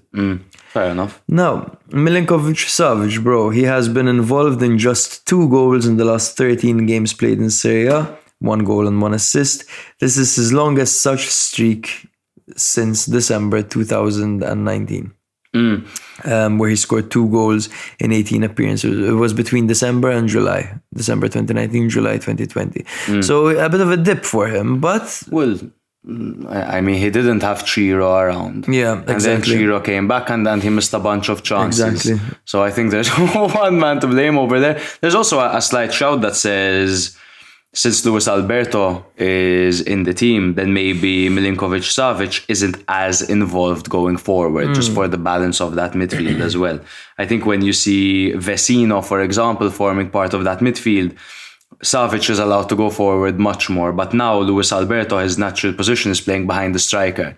So I think he's been given a little bit more liberty going forward, and I think Milinkovic-Savic does need to kind of be a bit more box-to-box rather than an attacking-minded midfielder. That is true, definitely. Plus the fact that he should have had an assist this game, Marasuch with a terrible miss. Yeah. Bro, nothing annoys me more than Pedro wearing the number 9. It's so annoying, man. Why? It's so annoying. Why is he wearing the 9? He should be a 7 or a 10. Like, what the fuck is he doing wearing or the 9? An 11, like. Or an 11, sure. 22, like take something, not the 9, dude. My God. Immobile should be the 9. Exactly. But I don't know what it is with Italy, per se. With Italy. I remember William Gallas for Arsenal wearing the number 10, bro. A centre-back, like. Lassana Diarra at Real Madrid wearing the number 10. I remember Guzman for Chievo wearing the 1. Oh my God. That's gross, man. It was mental. Do you think the number 0 will ever be introduced to football? They do it in basketball. They do it in basketball. There are zeros in basketball. Zeros, yeah. Oh shit, I didn't know that. Okay, hopefully never. For Sampdoria, right? I mean, not a bad performance. Classic. No goals. Stankovic continues to defend his players, saying that the strikers are up to par, that they're good, that they have been severely unlucky, unfortunate. For me, a player who has what it takes to turn this around for Sampdoria, who has shown good moments off the bench, is new boy Jose Rodriguez. I really like the way he's been playing. He looks kind of unfit right now, and Stankovic has actually addressed it, that they're trying to find his fitness. But this is a player that, paired with Cuisance, can add a bit of creativity, a bit of a spark to this Sampdoria team, because Gabbiadini and Lammers do need their service, and the more outlets they have, the better. Yes, 100%.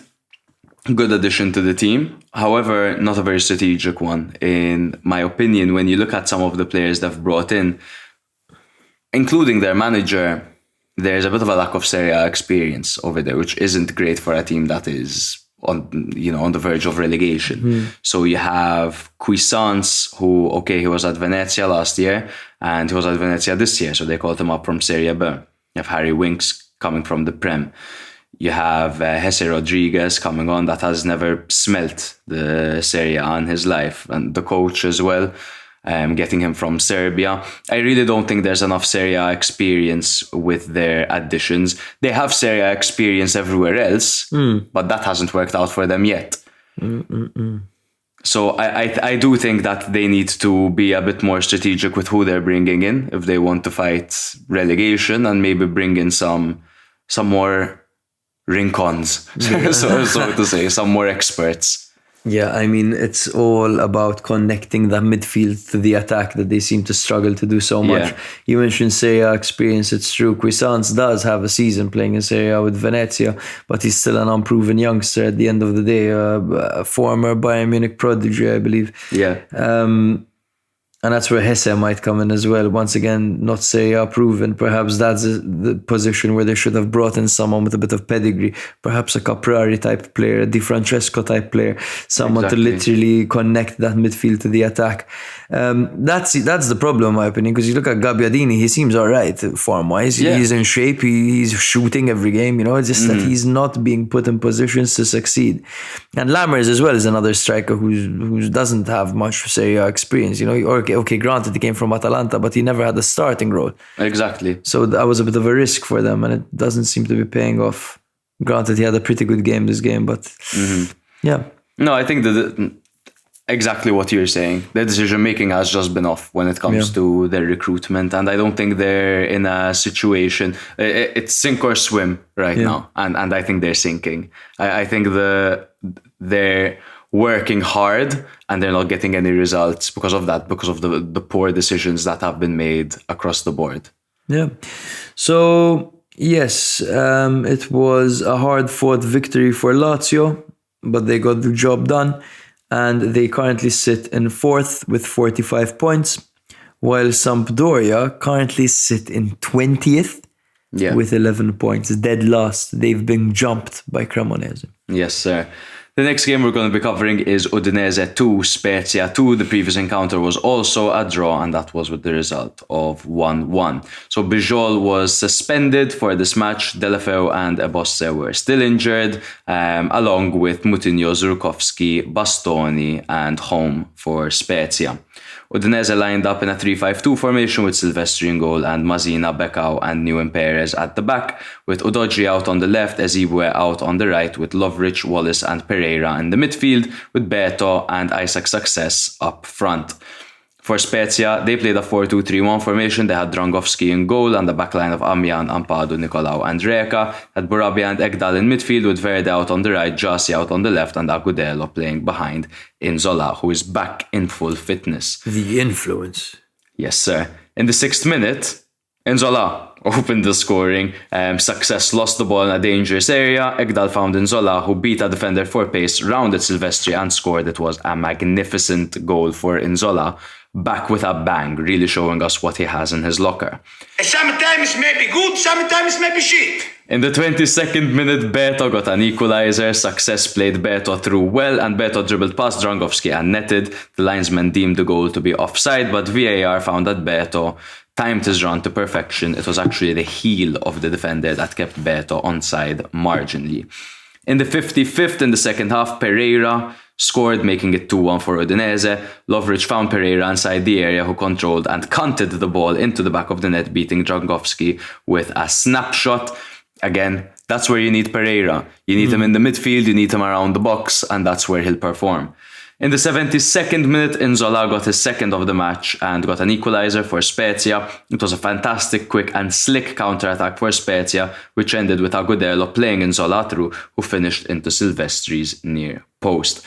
Inzola back with a bang for Spezia. They were really struggling for goals without him, bro. No, totally, bro. And I have a question for you, actually. Do you think that this victory... do you think the credit for this victory should go to... Sorry, the credit for this draw and 2 goals scored by Spezia, not where the Spezia scored 2 goals. Does it go to Inzola or to Semplici? So obviously that's something I hadn't addressed. It was Semplici's first game in charge for Spezia. I think Semplici got a bit lucky having Inzola back on his first match. Makes him look a bit better. Yeah, but I think he did a good job. I think you go away to Udinese on your first match. So first you get the lead, then Udinese turn into Udinese, and they're beating you 2-1. And the fact that Spezia were able to get back into the game says a lot about the way that they were set up. And it shows that the coach has a plan B in mind, but also it definitely showcases the importance of Inzola and the team. But it's definitely a great start for Semplici. You talk about Serie A experience, bro. Look at the Spezia side. Everyone here knows the league so well. Literally. There you go. Everyone. They've been together for so long. And even the players brought in, like Ekdal, is a player who knows the league very well. You look at fucking what's his name? Ampadu, for example, was brought in from Venezia as well. He was a player who, granted, he got relegated with Venezia, but he was one of their best players. Can't be said about Cuisance. Literally, exactly. Shomorodov as well. Shomorodov is another player, very good. Yeah. Good Serie A experience. So that's the way Spezia are set up. And obviously they haven't been doing fantastically this season. They're still sat in 17th place, just out of the relegation zone. But they're definitely doing better than Sampdoria. Yeah. if that's a direct comparison that we're making over here. Caldara, again, Maldini, Kovalenko, even Reka was brought in from. Yeah, these are all. Dragowski from Fiorentina. They only buy local, these guys. Exactly. And what a week it was for Spezia. I mean, getting a point against Udinese and Verona dropping 3 points as well, and Spezia having a good performance. It's definitely a step in the right direction for them. Definitely inspiring. They must be a bit worried seeing Salernitana win so dominantly under their new coach as well. Yeah. But at the end of the day, this is a positive for them. Exactly. I mean, they have to focus on themselves, and hopefully that's what Semplici will do for them. For Udinese, they actually looked all right. Mm-hmm. They looked decent in this game. They're very active. They had 15 total shots. They had 6 on target. And they had an XG of 2.5 goals to Spezia's 2.54. It was a very even affair. Spezia really rose to the occasion over there. But for Udinese, bro, it's the name of the game for them at the moment is wasted opportunities. They miss a lot of chances. And I think they're really missing Delafeu up front, man. Yeah, probably. I mean, Delafeu isn't only capable of scoring goals, he can also create them. Is he still injured? He's still there, right? He's on the team still. Yeah, he's out for a while as well. In fact, him and the boss are out for a while, and Udinese dedicated their goals to them. And it's never good when you start dedicating a goal to your teammate. Your teammate is fucked up, no? This is no longer with us. Thovan came on in the 66th minute, but didn't really influence the game, did he? Not much. I mean, he does have flair. Yes, definitely. Bless him, a lot of flair. Really good ball control as well. I saw a snippet of him the way he brought the ball down and turned at the same time. It was really, really nice. But he just needs a dance.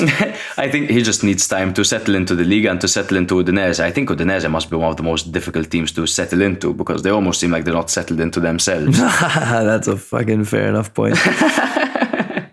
It's like one day Pereira's playing out on the right, one day he's being played in the middle, one day Beto isn't scoring for 9 games, and then Beto's on a hot streak. One day Success is your left winger, and then he's playing up front. It's just a little bit all over the place. Yeah. We saw what they were capable of. We saw that was a run of form, and it wasn't who Udinese are. But bless them, they'll always be a dangerous team. They have proven to be quite leaky as well. In the goal that was scored by Inzola, the opening goal, for example, it was a terrible mistake by Success, who tried to dribble out from the back. And the second he lost it, all it took was one pass to put Inzola pretty much clean through on goal. Okay, he had to beat a defender, but he was always going to beat him. The turn of pace was great. The defender was flat-footed. And they just had to round the goalkeeper and score. So, I mean, Udinese are leaky, they're inconsistent, but their ceiling is high. Yes, if they turn up, they can shock many of the teams in this league. The question is, will they turn up? And they're looking more and more inconsistent. At the end of the day, a draw against Spezia is not a positive result. Conceding 2 goals to Spezia is definitely negative. Granted, they have a new manager, but Spezia don't score, man. Yeah, they don't score, and the strikers just come back from injury. How are you letting him score too? Exactly, and it's not only that. It's not the scoreline that worries me so much, but it's the fact that they were only just as good as Spezia in this game. Spezia were as good as Udinese. Yeah, and maybe they could have gotten away with something more as well. But to be fair, Udinese missed their chances as well. But it was a 2-2 draw. Spezia did very well. I mean, getting a draw against Udinese right now is possible, so let's not get carried away with Semplici and Spezia. Udinese sit in 10th place on 31 points, level on points with Torino, while Spezia are in 17th, 3 points clear of Verona in 18th. Fiorentina'd harder than anyone has ever Fiorentina'd before. That is our listener Zorig, our brother. Thank you very much for the voice note. He's a Fiorentina fan, and he sent that after their shambolic performance last week. Now, it is good to see for him and for Fiorentina themselves that they are carrying some of their cup form into the league as they beat Verona away from home with the score of 3-0. The previous encounter was a 2-0 victory. Goals came through Icone and Gonzalez. Yeah, and a very informed Verona as well that they dismantled away from home. Not easy at all. Yeah, definitely not. The last time Verona beat Fiorentina was on the 24th of November 2019. That was a 1-0 victory and the goal came through Di Carmine back then. Since then, it's been 4 draws and 3 Fiorentina wins. Hellas Verona, as you said, were on great form.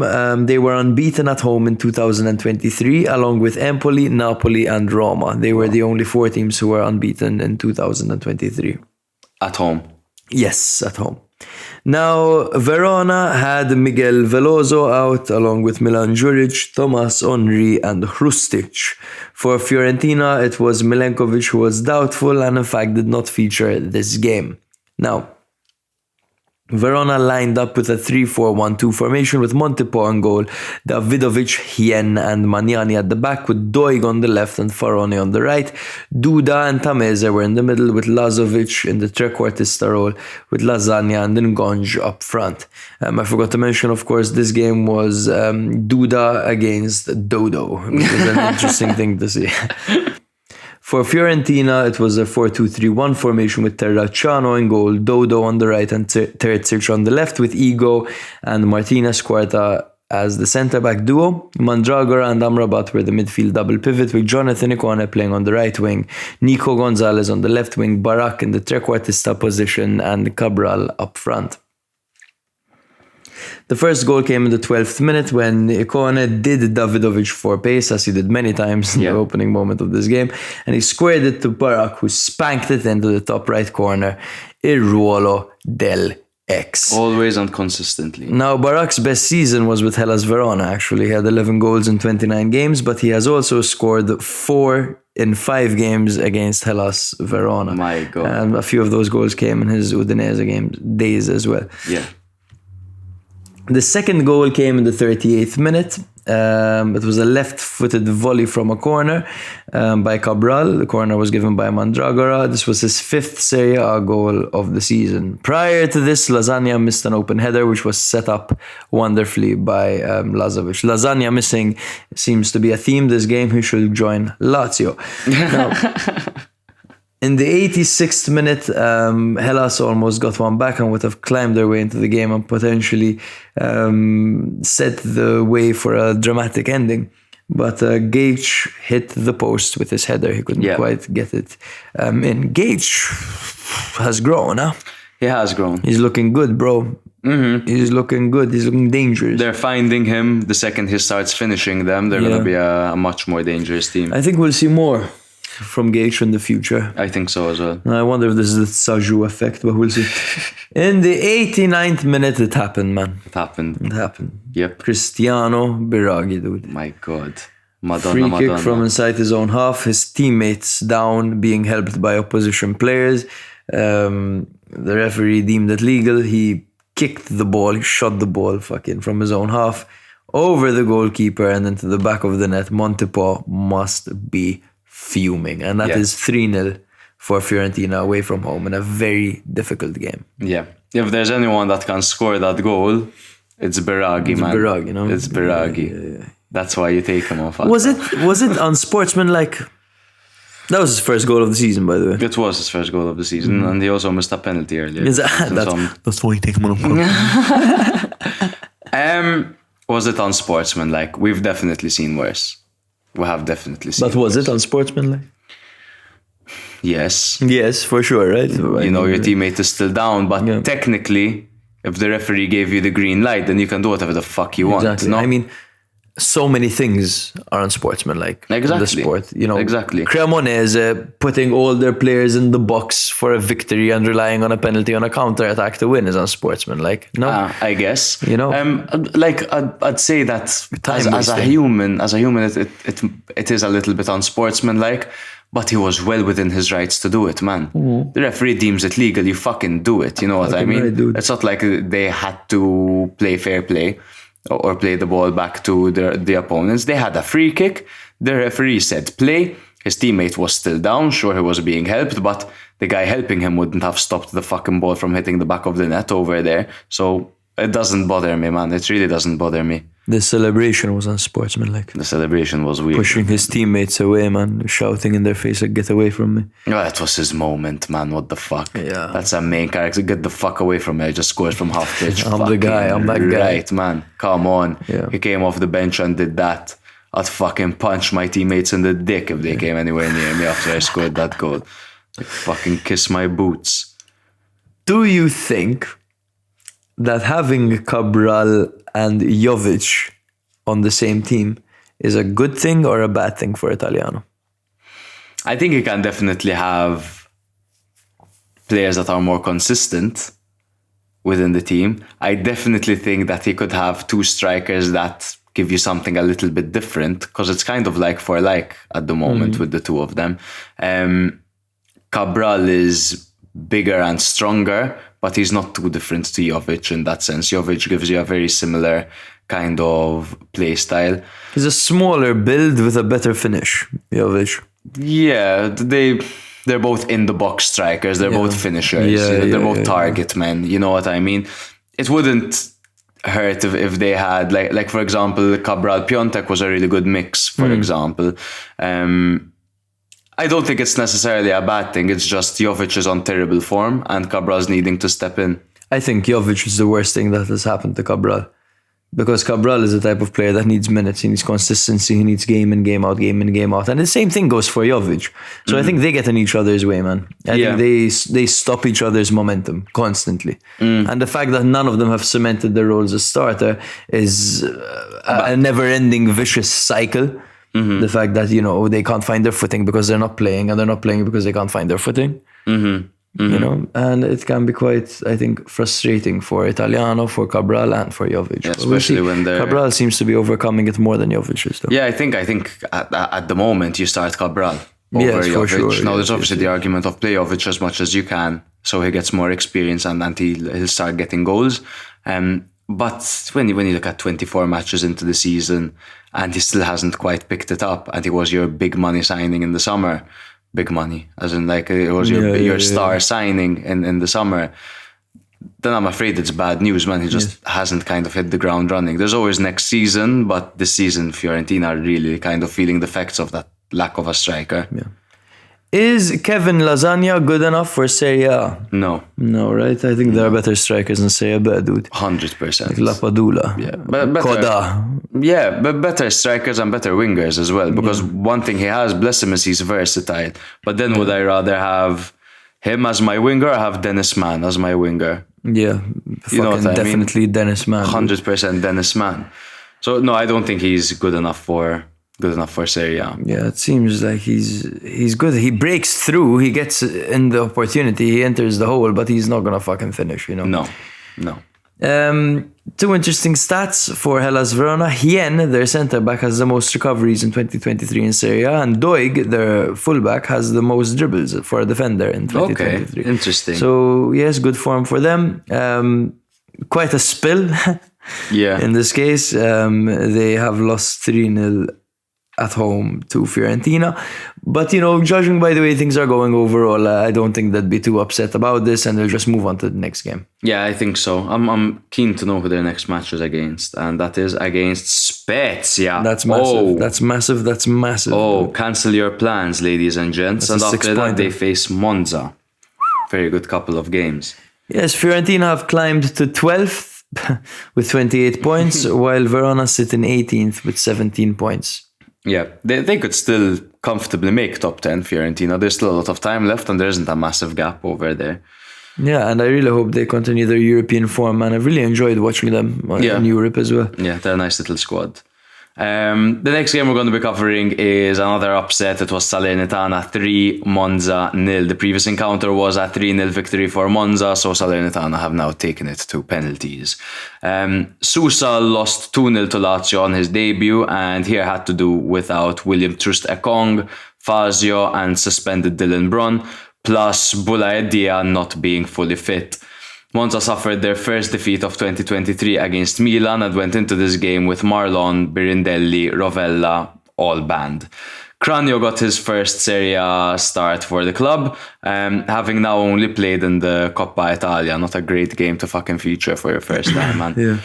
Salernitana played a 3-4-2-1 formation with Ochoa on goal and the backline of Pirola, Gyomber and Danilovic. They had Bradaric out on the left and Sambi out on the right, and the midfield two of Koulibaly and Chernigoy.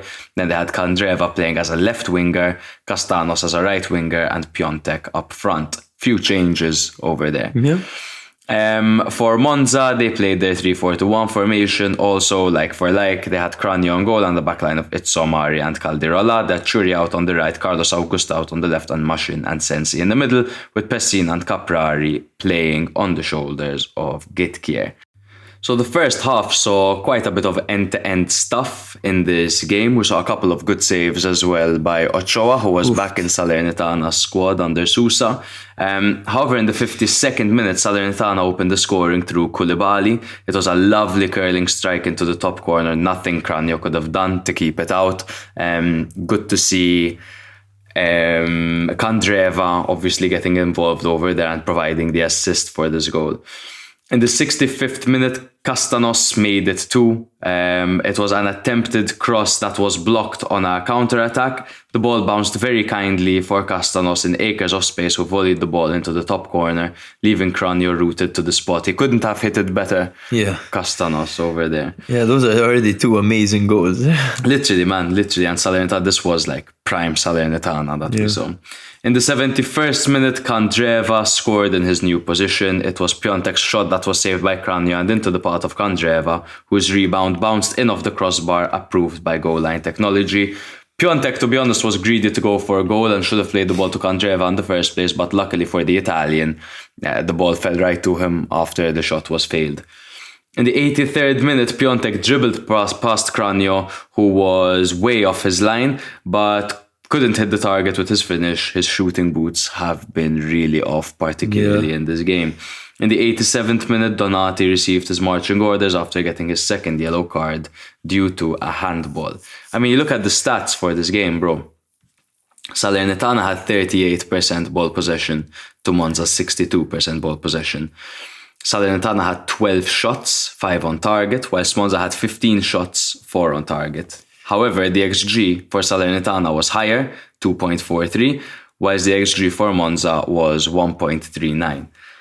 What do you make of this game? So Monza had opportunities to get into the game or to even get ahead of the game, but of course Salernitana have a guardian angel in goal that goes by the name of Guillermo Ochoa. Right? 100%. Salernitana were inspired, they were motivated to show their new man Sousa what they can do, and that's when you get the best out of your veteran players like Kandreva. No, Kandreva wanted to show like, hey, I'm the main guy over here. Absolutely, and that was man. a great performance by him. Yeah. Again, they just looked so inspired compared to this Monza side, who almost looked deflated. Yeah, Monza did seem deflated, which is funny because they were off to such a good start in 2023. And then they lost that match 1-0 against Milan, where everyone was looking at that. My God, just the beautiful sunset. Yeah. The beautiful sky. Such a lovely fucking purple sunset, bro. Jesus Christ, I can't stop thinking about it. But I think I can't put my finger on how Monza didn't manage to not manage to get away with anything, but how they lost it so drastically. So I think after all of those saves by Ochoa and after they weren't capable of getting a single goal, I think after Salernitana got one, there was only one way the game was going to go. Yeah. And Salernitana were still fiery. They still had a lot of life left in them. It's great seeing the effects a new manager can have on a team. And even seeing Kandreva as a left winger, for example, that was beautiful. Seeing him so close to goal, seeing him inverted, seeing him so direct. It's so different. And I had previously made a point saying that the best Salernitana we'll see is Salernitana towards the end of last season and in the beginning of the season under Davide Nicola. But fuck me, just in one match I could really see something for them under Sousa. They played so well in this game, bro, and they really brought it to Monza. We'll see, yes, bro. Sousa is a young manager who is quite highly rated. He even got an opportunity at Fiorentina in the past. So we'll see. This is a bit of a place for him to really express himself, to get his system going, to show the world what he can do. And the players seem eager, so let's see. Very good. Yeah, it was definitely the boost Salernitana needed after 3 rounds in a row without scoring a single goal. And it was their first home win since October 22nd against Spezia as well. And the first victory for Ochoa and the first clean sheet for Ochoa. My God, okay. Yeah, poor guy. There you go. Like I mentioned, Kandreva, he got a goal and assist in this match as well. Really back into the team and back being an important player for them. I can't wait to see Dia in the system. True. I was so blue-balled by Piontek in this game because he did have opportunities, but my God, he just didn't look good at all. For Piontek lately, it's been the off-the-ball work, man. It has been, it's true, and he is important in that area. And it's also good to see how behind him his teammates are. Every time he missed, they were all around him, kind of like that Leao de Ketelare kind of thing. So it is a really tight-knit squad that they have over there. They've seen it all together, this group. So yeah. Nice to see Mazzocchi back, by the way, from injury. Yes, he had knee surgery in November. He'll definitely be an asset, him being back. Yeah, for sure. He was so good, man, before he got injured. Looked like a beater at fullback. Yeah. Who do Salernitana play next? That is what Spezia. I would like to know. Was it? No, that's Spezia Verona. I'm going to find out right now. Salernitana play Sampdoria away. They could definitely get something else out of that, man. They could definitely get something else out of that. I can't stress how impressed I was by them in this match, man. They did a fantastic job. Playing Monza is no easy task. They're fighting relegation, but now with this victory, they managed to step up to 16th. They're already at 16, but they are now on 24 points. And they're actually 7 points ahead of Verona in that relegation battle. And they're 4 points ahead of Spezia as well. So they have made some ground now. Hopefully they can get some points against Sampdoria as well to keep that going. Monza dropped down to 11th. They're on 29 points. They're just 2 points behind Udinese and Torino. So the race in the top 10 definitely isn't over. The next game we're going to be covering, and the last game we're going to be covering, is Lecce 0, Sassuolo 1. The previous encounter was a 0-0 draw. Sassuolo are actually unbeaten in 4 Serie A matches against Lecce, thanks to 3 wins and 1 draw.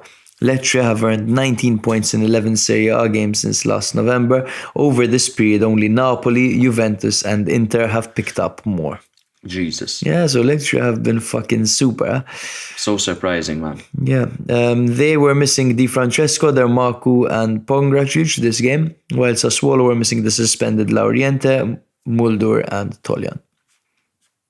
For Lecce, it was their 4-3-3 formation with Falcone in goal, John Dre on the right, Gallo on the left, with Bascarotta and Tuia at the back.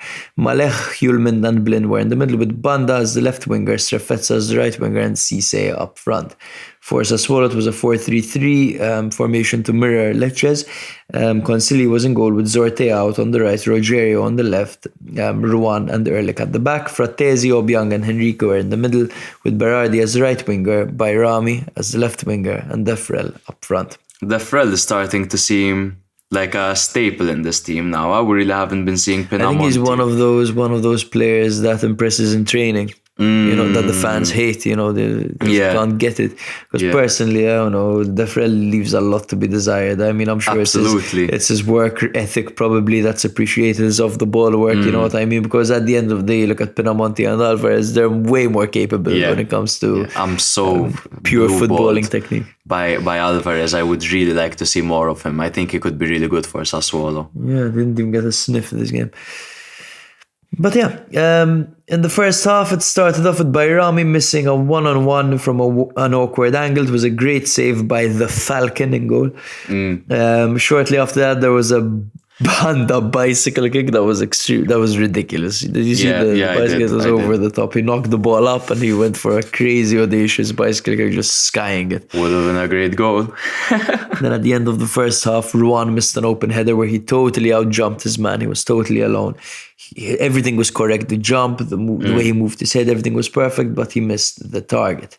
In the second half, Lecce brought on Remy Odin, the French midfielder. Okay. And he changed things up for Lecce. He looked okay. However, he did miss 2 very good opportunities. Yeah. He skied them, both of them. The second one was worse than the first one. It was a long throw that was flicked on by Bascarotta, because when, of course, Lecce have a throw-in in the opposition half. Bascarotta goes up, they throw it at him, and he just flicks it on, right? Yeah. Because no one's going to beat Bascarotta in the air. Yeah. Because Bascarotta probably weighs 100 kilos of pure fucking muscle. If you fucking collide with him, it's just like getting hit by a truck, probably. Exactly. So he flicked the ball into the path of Udin, who once again skied it. Unlucky. Yeah. Sassuolo's goal came in the 65th minute when Thorsved converted a Biraghi corner at the near post. He had only been on for 4 minutes, Thorsved, and he got the winner over there. So it's a good little cameo for him in his first season at Sassuolo. It hasn't really gone swimmingly so far. No. He's shown glimpses of what he can do, but he hasn't really had game-changing moments. So nice to see him finally get his. Yeah, good for his confidence as well, and it's good to know that he can do it late on in a game, and he's someone good to bring on, because I don't see anyone, I don't see any one of those midfield 3 being dropped for Sassuolo, for Thorsved, like Frattesi, Henrique, and I always forget his bloody name, Lopez. Yeah, Maxime. Yeah, but I think he's been a bit on and off with injuries, because we've been seeing a lot of Obiang in the team as well. Yeah. Who is also back from injury. Yeah. He had heart problems. That was his Obiang, injury. really? Yeah. Oh, shit. Like my dog. Miskin. Now, Lecce did have a very good sequence at the end. To be honest, Sassuolo did manage to neutralize them for the most part. At the end of the game, Hjulmand played a perfect ball over the top. Hjulmand, by the way, is a fantastic midfielder who's getting a lot of attention from top teams like Milan, Roma. Yeah. We're talking about all of them. He played a perfect ball over the top to Udin, who kept it under control and squeezed it into Colombo, who laid it off to Strefezza, who was right in front of the goalkeeper but failed to hit the target and was extremely embarrassed afterwards. He covered his face for like an entire minute over there, man. Just collapsed to the ground. It was a really good opportunity, and would have been another point for Lecce, but not today, man. Lecce outshot Sassuolo actually 12-7, but they only had 1 shot on target compared to Sassuolo's 3. Once again, very wasteful Lecce over here. And to be honest with you, Sassuolo did deserve the victory, in my opinion, simply because of how poor Lecce were in the final third. Yeah, they were very poor in the final third. And that being said, Sassuolo have been on really good form as well. When you look at their past couple of games, I mean, okay, last game they lost to Napoli, which is fine. The game before that, they drew to Udinese. The game before that, they beat Atalanta. The game before that, they beat Milan. The game before that, they held Monza away from home. Yeah. So they really have turned things around, Sassuolo, man. Yeah, they're on the way up. They're on the rise, which is bad news for anyone who has to play them, because it's never fun playing Sassuolo, a team that's very dynamic. Exactly. They currently sit in 14th with 27 points. Overtaking Lecce on the direct encounter, who sit in 15th with 27 points too. Brother, I couldn't help but notice that throughout the episode, your voice got progressively worse. I think your allergies are really acting up, man. Bro, yes, I got this nasal spray from the pharmacy today, and I got antihistamines. Now, I'm a person who has never struggled with allergies in my entire life, and I used to actually take the piss out of my girlfriend because she has really bad allergies, and I tell her, you're allergic to earth. What kind of weird shit is this? Just breathe air and be okay, and here I am right now just dying, man. So I have this saline nose spray that I use every now and then. It really helps to blow your nose. I'm drinking wine, which I'm sure doesn't help. No.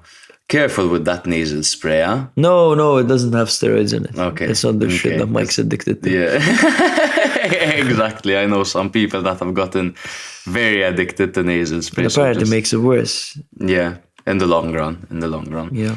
But thank you guys for tuning into this episode. It was quite a long one. Back to the 2-hour mark again. Oh, yes. Don't forget to follow us on Instagram, TikTok, and Twitter, and YouTube. Give us a nice little subscription over there. We've been posting some YouTube shorts and the full episodes as well. Rate us 5 stars wherever you're listening. We'll be back next week. We'll have a couple of bangers that will be covering next week. In fact, I want to go through them a little bit so that you guys will get excited for the next one. But things start off on Friday between Napoli and Lazio. There's Fiorentina against Milan. There's Roma against Juve. Sunday night, 8:45 to close things off. And then the games go through as well to Monday with Torino facing Bologna and Sassuolo facing Roma Cremonese. against Juve. That's going to be a good one. Corner galore. Corner galore. Only corners in that game. But thank you very much for listening, guys. We've been Serie A Spotlight. We love you all and take care.